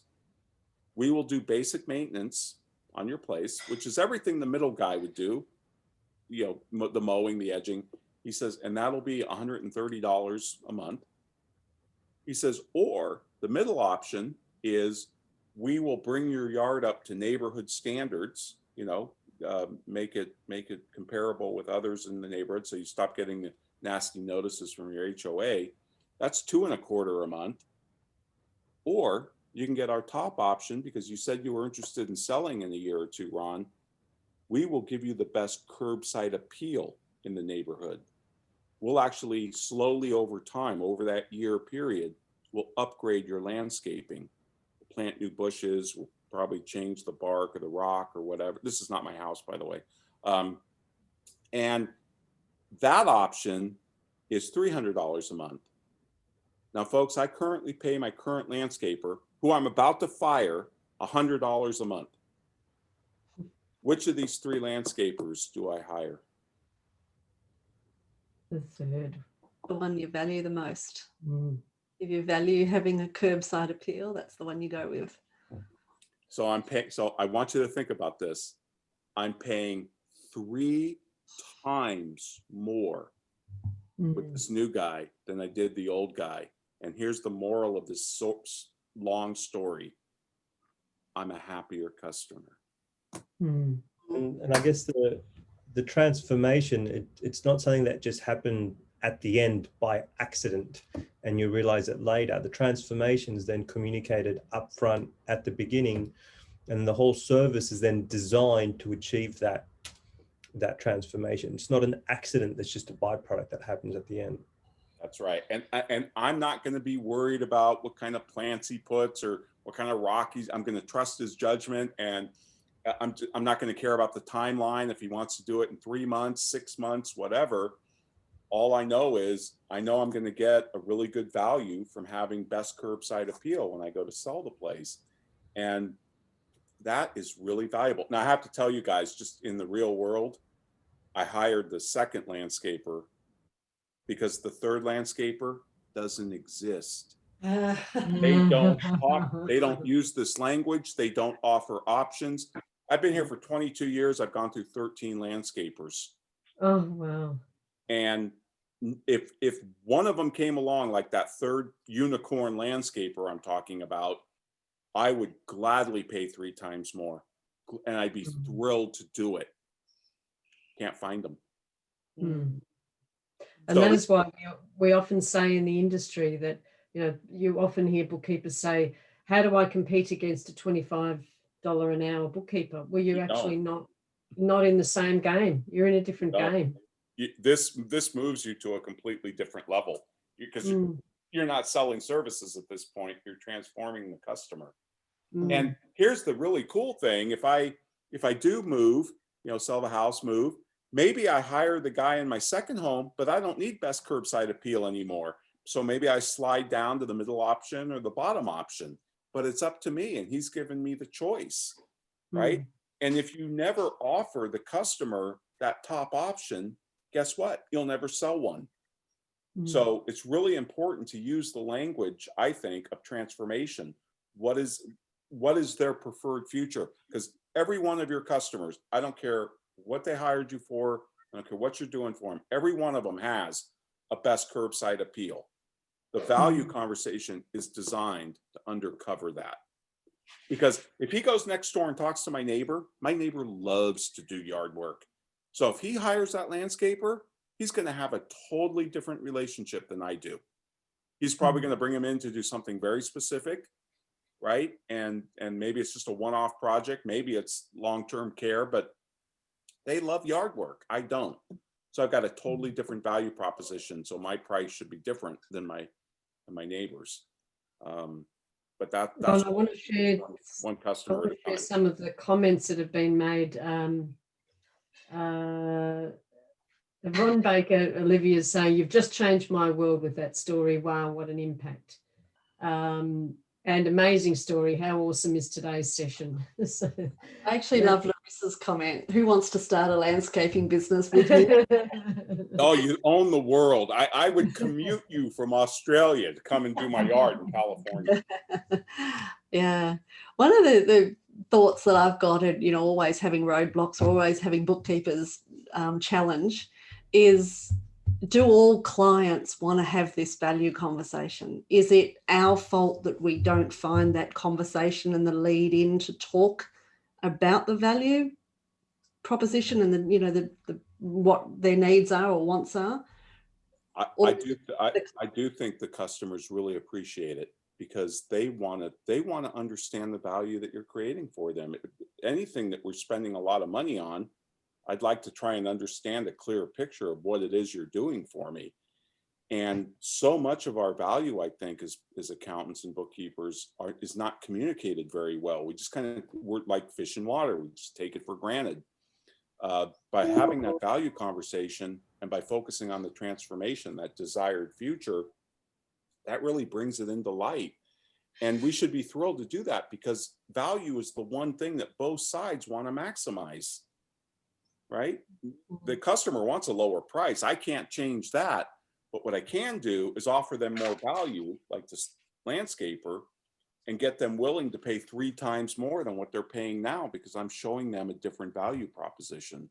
So if a customer doesn't want to have a value conversation, in my mind, that's what I call a yellow light flashing at you. That's probably the wrong customer. Yeah, exactly. And we'll often lose clients to accountants. So if we're doing the bookkeeping work, accountants will jump in and want to take over the bookkeeping work. So it's us having, and it'll often, they'll do advisory, or they'll do extra work to provide the client, of which we could have provided to them, but the accountants got swooped in and sweets talked them.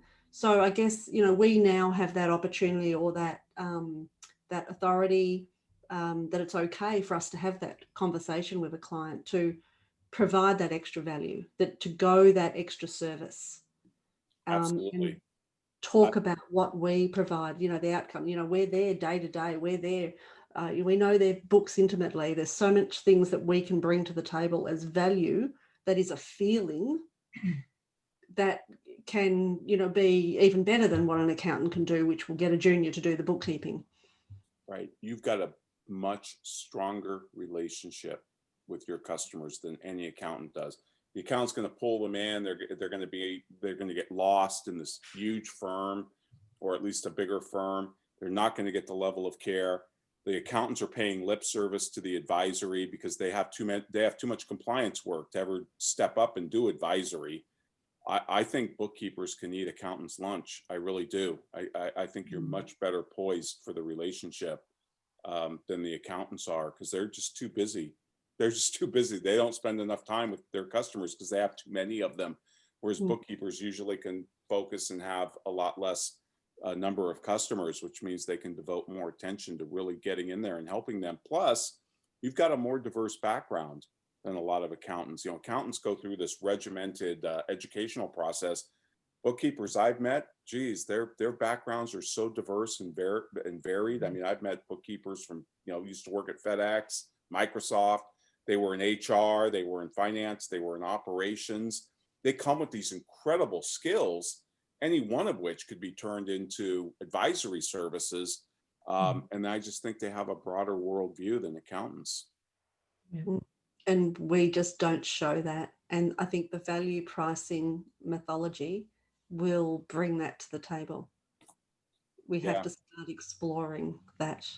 And I think that we said in our vlog this week, Katrina, for our licensees that the first step, I think, in implementing value pricing is you've got to sell it to yourself first. If you are not convinced of your value, then you can't possibly sell that to someone. Yeah, that's so true. In the book, you'll see this chapter on self-esteem and value pricing. And self-esteem is the image we have with ourselves. And if we don't think we're worth, 10 times more than our hourly rate, our customers will never believe it either. We've got to project an air of confidence, not arrogance, because I'm a big believer in the value guarantee, where you put a guarantee on all your work, and the customer, if they're not satisfied for whatever reason, they only pay for the value they think they received. That scares a lot of people, but you'll see in the book, it's an incredibly valuable strategy, and that makes you even more valuable in the mind of the customer. And so there's things that you can do to really enhance that value. This, by the way, is the best opening question for a value conversation, or somewhere in the conversation, say something to this effect. I mean, use your own words, but, we will only undertake this engagement or this relationship if we can agree that the value we are creating is greater than the price we are charging you. The reason I like this question is it now frames the conversation in terms of value. We're no longer talking about cost. We're no longer talking about inputs. We're no longer talking about hourly rates. All that stuff goes out the window, and we're now focused on the value. And that gives us an opportunity to explore, those different scenarios. Are you looking for, bringing your yard up to maintenance or neighborhood standards? Or are you interested in the best curbside appeal?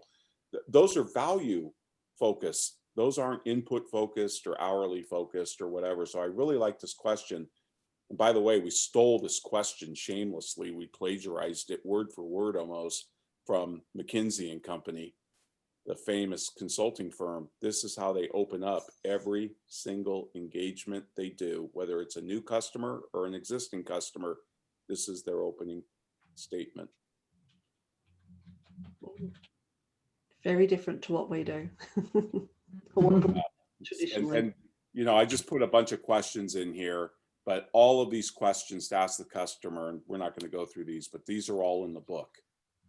And I hope that you just add your own for your own niche, your own type of work, whatever, your own personality, but these will at least give you ideas to bounce off, because I'll tell you, asking questions is really, really important in the value conversation. The value conversation is not the time to demonstrate your expertise.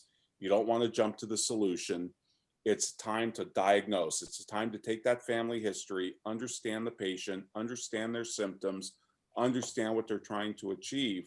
And you can't do that if you're focused on, the scope of work that you're gonna want to do for them. Now, you may be thinking about scope of work subconsciously, but we really need to focus and listen to the patient. They should be, or the customer, they should talk 80% of the time in the value conversation. We should be asking them questions, and those questions need to be open-ended, because the more you learn, the better you'll get at inferring value from the customer.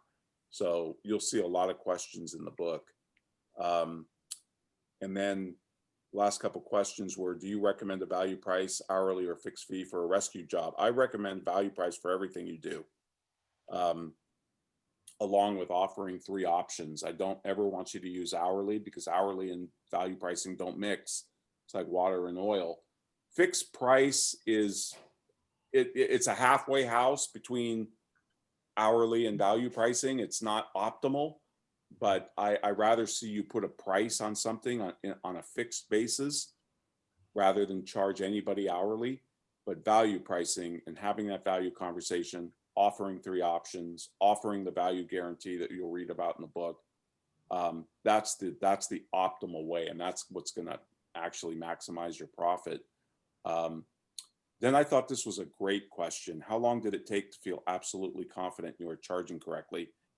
And this is going to be a really bizarre answer, and you're going to have to live through this to understand it. But when you change the question from, did we make a profit on that job? We always want to go back and look at the amount of hours we put into it, right? And run that stupid calculation. that's meaningless. That's not the right question. When you change from did we make a profit to how much money did we leave on the table? In other words, how much could we have charged for that middle option or that top option? How much would they have paid, right? That's what's going to make you bolder. So you're constantly testing that price, and you're constantly changing and probably upping your price as you get more confident at projecting your value and projecting your confidence.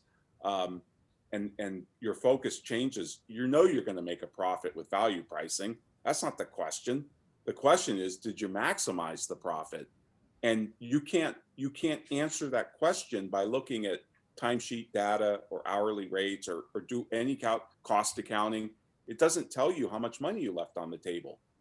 Accounting can't answer how much money was left on the table because it doesn't take into account that value that we talked about. And what's the best way to scope a new job? Well, spend a lot of time on diagnosis. Really get in there, poke around that QuickBooks file. Don't take their word for it that their last bookkeeper was, great and the books are clean, because we all know, like Dr. House says, everybody lies, right? Trust but verify. Get in there, poke around. If they don't let you do that, folks, again, that's a warning sign. Probably not the right customer. And charge for that scoping, that discovery? You certainly can. A lot of bookkeepers do. They've turned it into a diagnostic. They call it a diagnostic review or needs and analysis. And they go in there and they look for things, and they look for weaknesses in the internal controls and weaknesses in their accounting system or their systems. And they produce a report at the end, or maybe do a presentation to the owners and say, look, you're exposed to fraud here in your AP, the way you handle your AP or whatever it is. And yeah, customers will pay for that. And we tend to give away our diagnostics, but diagnostic is the most valuable part of what we do. That's our years of experience that have brought in to be able to provide that diagnosis. Right. We've got a good question from Melinda in the chat. She wants to know, would you recommend putting in like a 3-monthly repricing option into engagement, or more of a managing the scope creep and having that variation option built into your engagement? That's a great question, because I think that was one of the last questions. Let's see here. Yeah, I undervalued the work, and now I'm stuck with this FPA that is significantly underpriced. Obviously, this was badly priced, so I hope that mistake doesn't happen again. But what you can do when you have a complex job that you're unsure about, or maybe a new client that you're unsure about, maybe they're a startup and they've got venture capital funding and they're taking off in their growth cycle or whatever, is just do a shorter term FPA. Don't do a 1-year FPA fixed price agreement. Do a 3 months and say at the end, and I've got a clause in my sample FPA in the book that says we will meet in 3 months and 6 months and whatever, and we'll reevaluate the scope of services, and we'll adjust the price based upon our mutual experience. And that at least sets the expectation that yes, in 3 months, we're going to revisit this. Now, I don't want you to go back to the customer and say, well, look, you added 20 employees and you brought in 3 more credit cards and you opened 5 more bank accounts, and therefore, we had to spend more time on the bookkeeping. You say that and you're right back to the inputs. The first landscaper trying to charge me $40 an hour. Say, look, your business is becoming more complex. We have to process information in real time to get you more accurate and more up-to-date information, so you can make these faster decisions in your ever-changing market. I mean, you'll figure out the spiel, but it needs to be focused on what the customer's trying to achieve. Not the customer could care less how many hours you spend on something, or the fact that they opened up 5 more accounts or added 20 employees. I mean, don't you want your employees to grow, or your customers to grow? If they're adding employees, this is a great thing. Usually we should be thrilled about this, because that means we've got a dynamic customer base. But we look at it and we say, well, that's just extra work. We need to charge more money. No. That's the wrong focus. What extra value are you producing from those changing conditions? And that's what you need to communicate to the customer. But you can use that clause to reevaluate after 3 or 6 months, or just use a shorter term fixed price agreement to kind of limit your risk. But remember, it's always better to overprice than underprice. Most pricing mistakes, 95% of pricing mistakes, are underpricing. Mm. And that's a big problem. The other mistakes are not catching change orders. But that's how I would answer that. Mm. Can I ask another question? Sorry, I know we've utilized your time. I really love the idea of after action reviews, and growing the firm's knowledge hub, and the human capital element of our business is really hired help, and which we need to capture. How do we motivate our staff to want to complete after action reviews when they're effectively self-reporting on mistakes and learnings, and also to keep developing that knowledge hub within the firm? Right, that's a great question. The after action reviews are really a big culture change, massive culture change. It's not, I don't care about the technology you use to capture the after action review. Just throw an iPhone, on the table and record the conversation. They're only supposed to last 45 minutes to an hour. You'll see the questions in the book. You'll read a case study of a firm that really jumped on after action reviews really early, like back in 2000. And it's transformed their entire culture, because once what they did was they said, well, if the partners do these after action reviews and they start admitting mistakes, then it kind of gives the team the freedom to think, wow, look, the big guy blew that, and he admitted it and he wants to get better. So therefore now I'm in this safe environment where I too can talk about mistakes. The thing that really struck me about the power of after action reviews and how they actually improve future performance on like a timesheet or even an annual performance appraisal. If you have employees and you do this annual performance appraisal, please stop. This is another completely useless exercise that we go through once a year. It's nothing but bureaucracy, but more importantly, it doesn't increase future performance. I was talking to an ICU ward doctor, intensive care unit doctor, and he was mentioning his son was in Iraq serving. And I said, oh, so he's familiar with after action reviews. And he kind of looked at me and he said, yeah, you know about after action reviews? I said, yeah, I've kind of studying them for 20 some odd years and trying to get professional firms to do them. And he said, really, that's fascinating. He said, in my ICU ward, the end of every shift, we do an after action review. And I said, really? He said, yeah. He says, it's pretty intense. He said, would you like to sit in on one?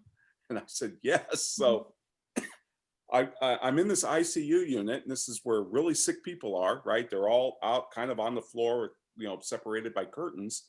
Some people are in the rooms because they have the more expensive equipment in there. And this is all life and death stuff. I mean, any one of these people could be called code blue any second. And it's the end of the shift. They circle the chairs in the middle of the floor. There's like 12 of the team members, nurses, EVNs, all the different acronyms they have, and the 2 lead doctors, head of the shift. And they start discussing that shift. And this registered nurse says, yeah, I went into the guy's room. I was supposed to change his IV. I went to turn him. The IV popped out. We had to call code blue. It was terrible. Somebody else said, yeah, when you do that, you have to do this first, then this, and then turn them. And I'm sitting here, folks, and I'm watching medical professionals talk about life and death. And here's this RN with her 2 bosses sitting in this circle, and she's admitting a mistake.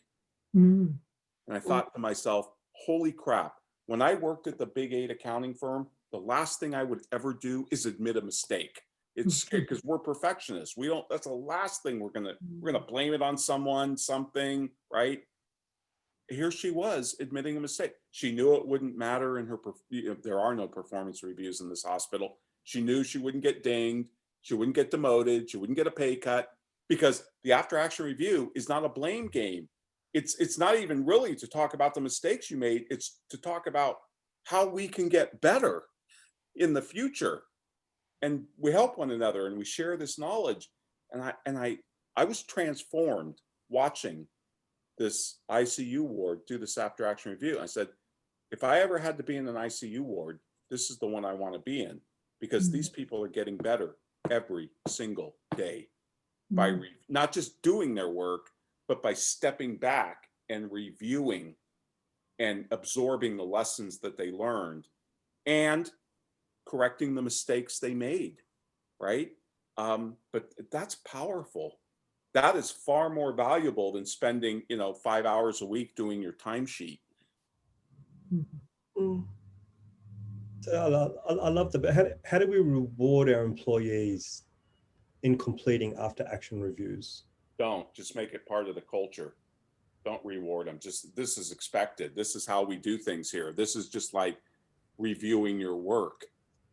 Somebody's higher up is going to review your bank reconciliation or whatever. It's part of what we do. Now, I'm not saying that's easy. It's going to take a while to embed this in the culture and get employees to feel safe enough where they know they're not going to get penalized if they admit a mistake in an after action review. But the whole goal is it's a learning tool, and it improves all of our performance. And imagine if you had after action reviews on certain things, like you've got, a client that's got inventory or uses the following stack of apps or tech stack, whatever, and you've got an after action review.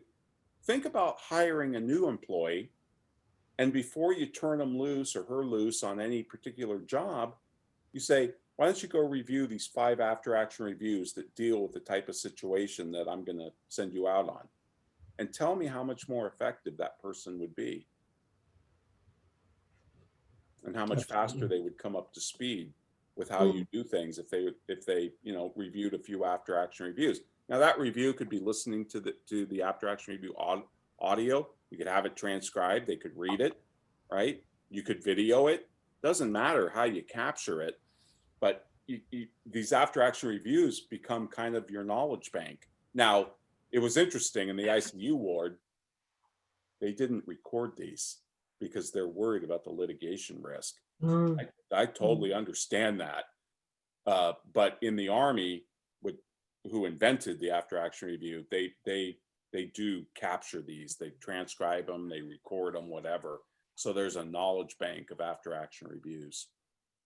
So I guess you really need to have that culture of continuous improvement, self-improvement within the firm. So the whole focus is on how do we learn from all our work and then develop that into the knowledge bank of the firm. That's right. And it's a really inspiring story. It's a firm out of the UK that implemented it after action reviews. We were one of the first firms that I helped make this transition. And because the partners were willing to sit through these things and admit mistakes and show the team that, hey, we're humans, we blow it too, we're not gods. They were able to, really embed it in their culture. And now they say, we can't imagine doing a big project and then not doing an after action review. This is a vital part of the learning. It's not enough for a knowledge worker just to do the work. They have to do the work and then step back and reflect on that work. And when you combine doing the work with the reflection of the work, you get learning that lasts and you get better performance in the future. Amar, I just thought then it's with the new PB checklists that we've got, there's a column there for an audit for the licensee to audit the work, but you could possibly get one staff who does the work, have another staff actually do the audit of that work, and then come together as a training session, and then mix it up and move them around as well. So you're doing, but rather than, as Ron said, to have a culture of this is so that we all learn more, we increase each other's skills, but you've got the checklist there to actually give you the framework of what that would look like. Very true.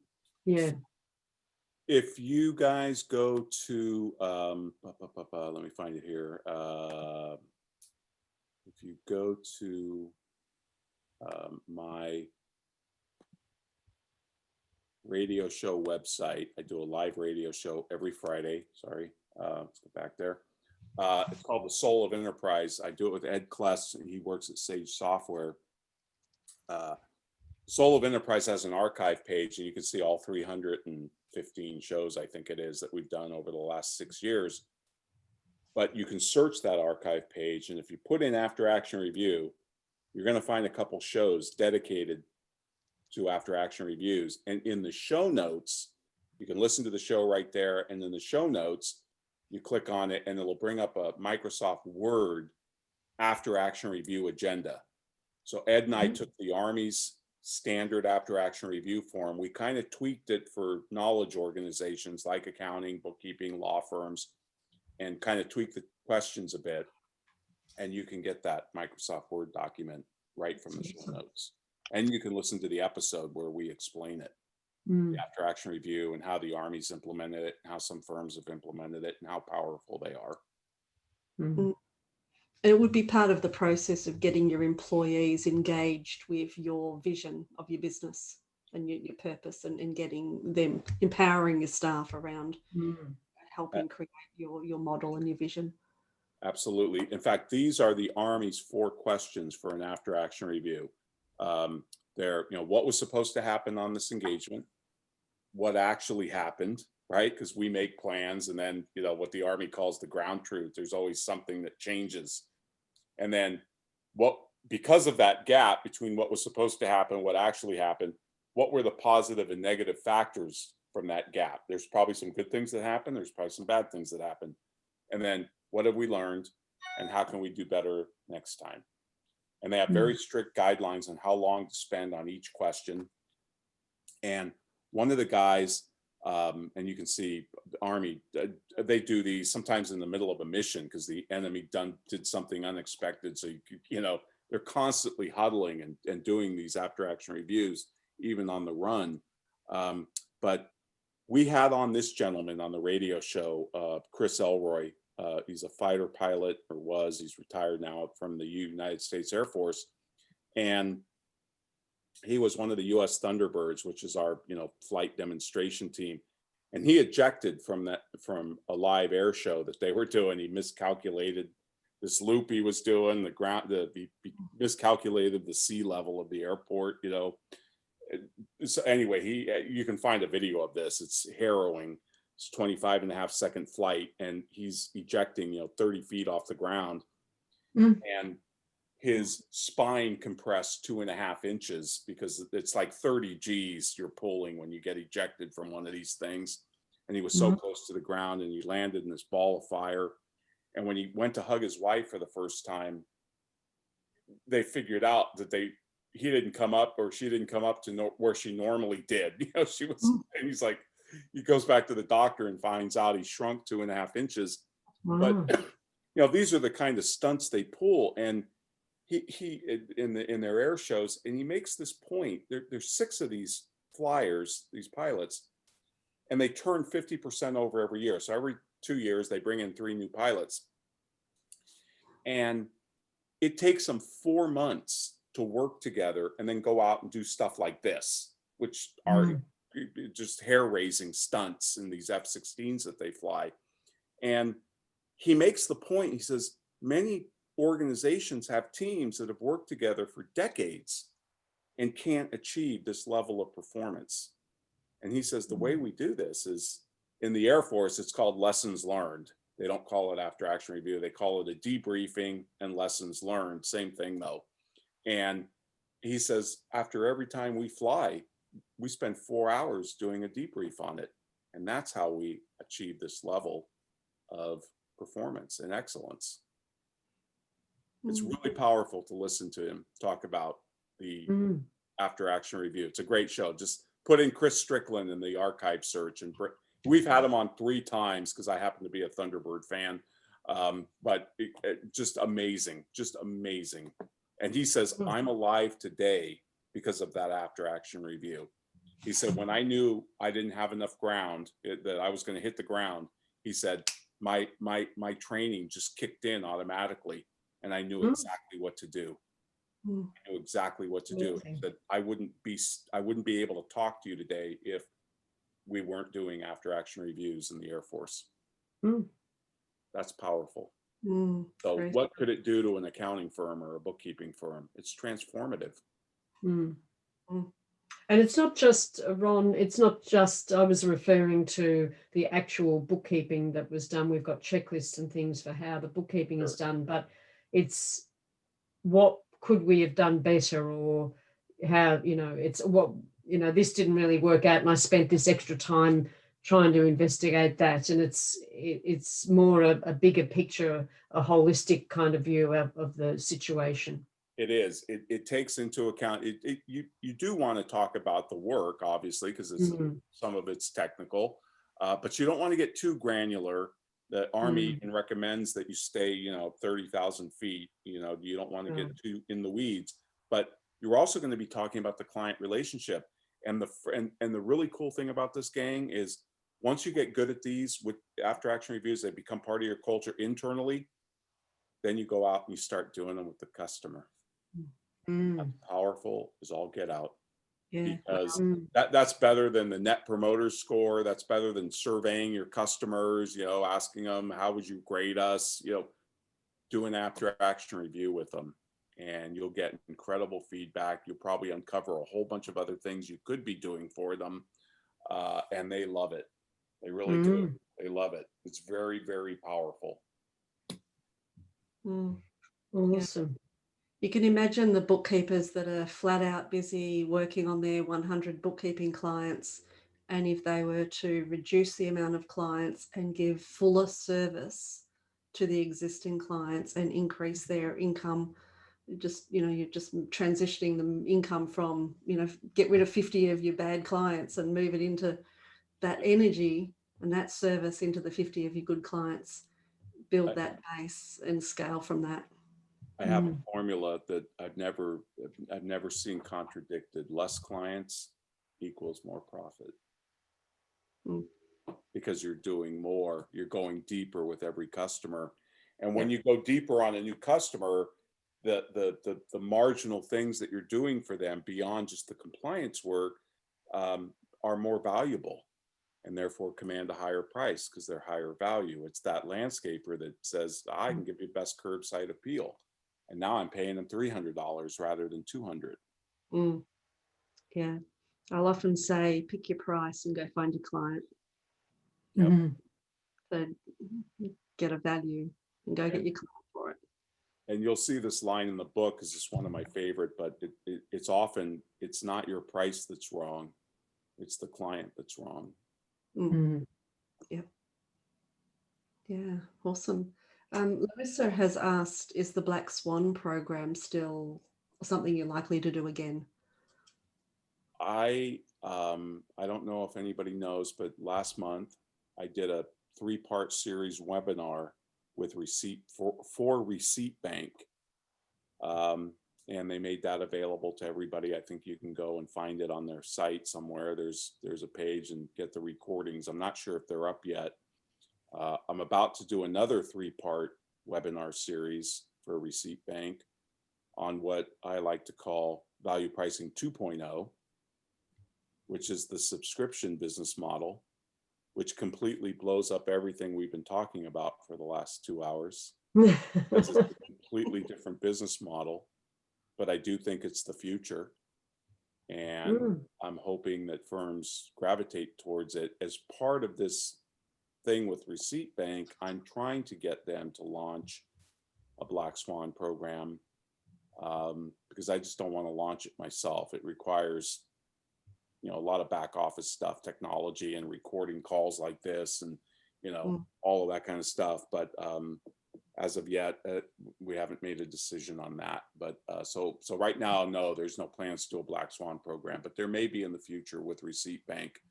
Of course, they probably only let a customer come in to that program if they were sponsoring it. So if you're not a customer of Receipt Bank, probably wouldn't have a shot at it. But Yeah, the 50% of the bookkeepers would be customer of Receipt Bank, at least 50%.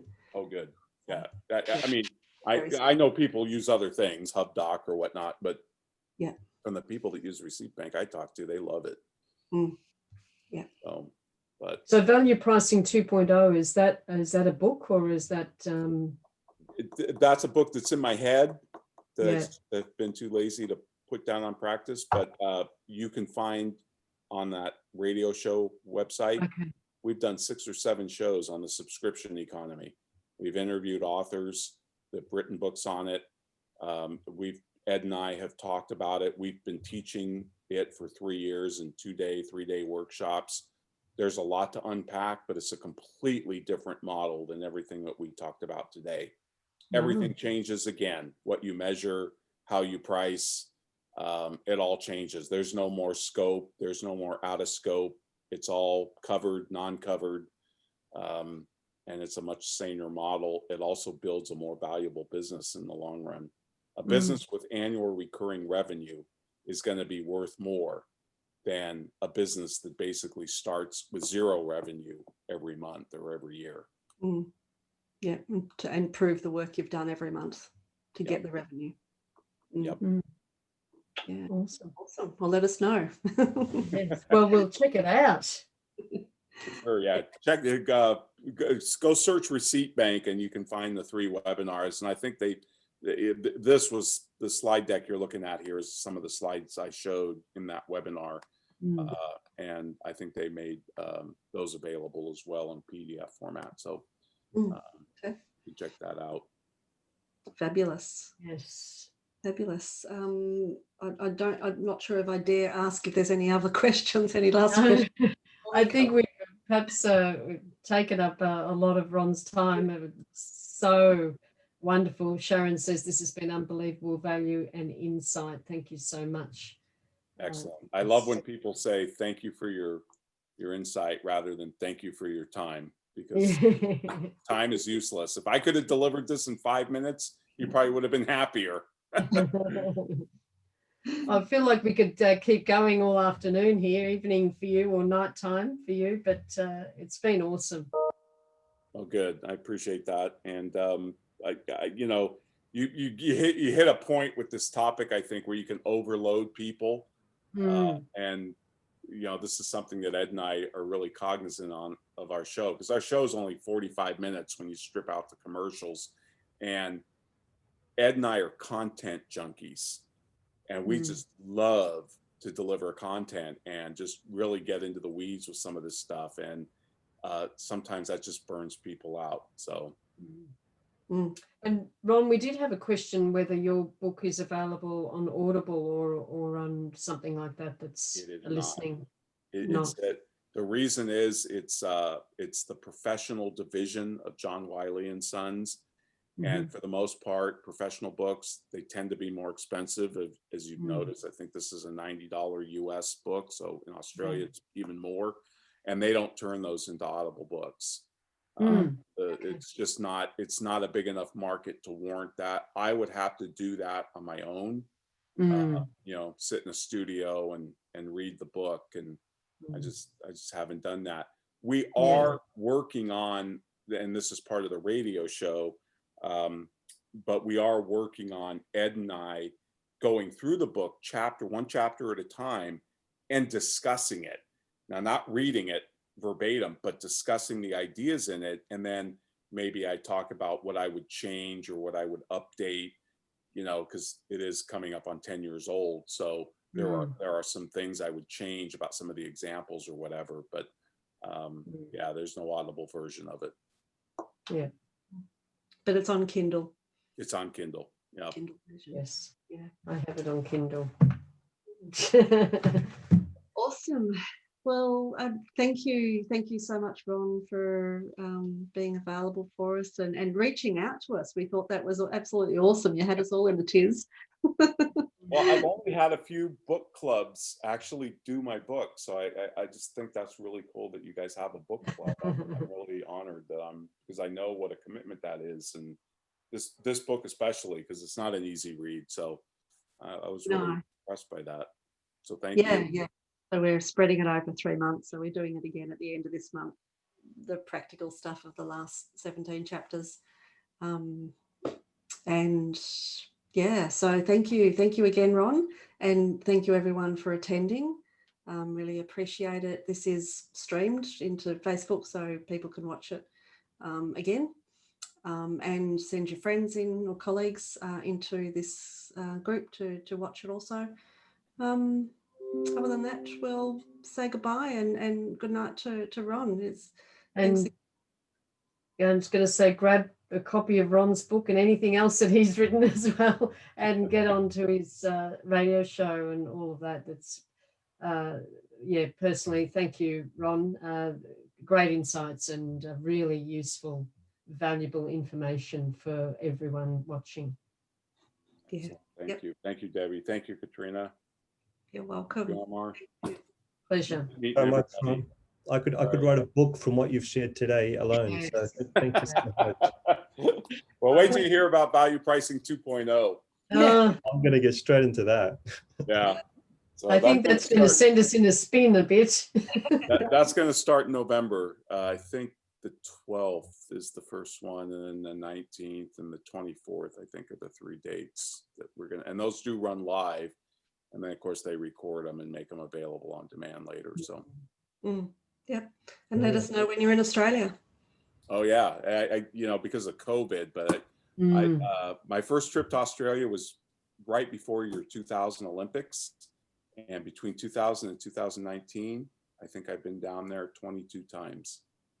Oh, So wow. I've been all around. I haven't seen every single state, but I've seen West Coast, Adelaide, even the capital, Sydney, Melbourne, obviously, Geelong, Point, what is it, Point Lonsdale. That's where my buddy now lives. That's my neighbourhood. Is it? That's beautiful. Definitely It's come over for a cup of tea. Oh, I love that place. It's just gorgeous walking around, the sunset, the beach, it's tremendous. Yeah. So yeah. Fabulous. All right, we will welcome you. All right, thank you so much, everyone. All Thanks, right. everyone. Thanks, everyone. Thanks a bunch. Bye, everyone. Yeah, Ron. Bet. Thank you.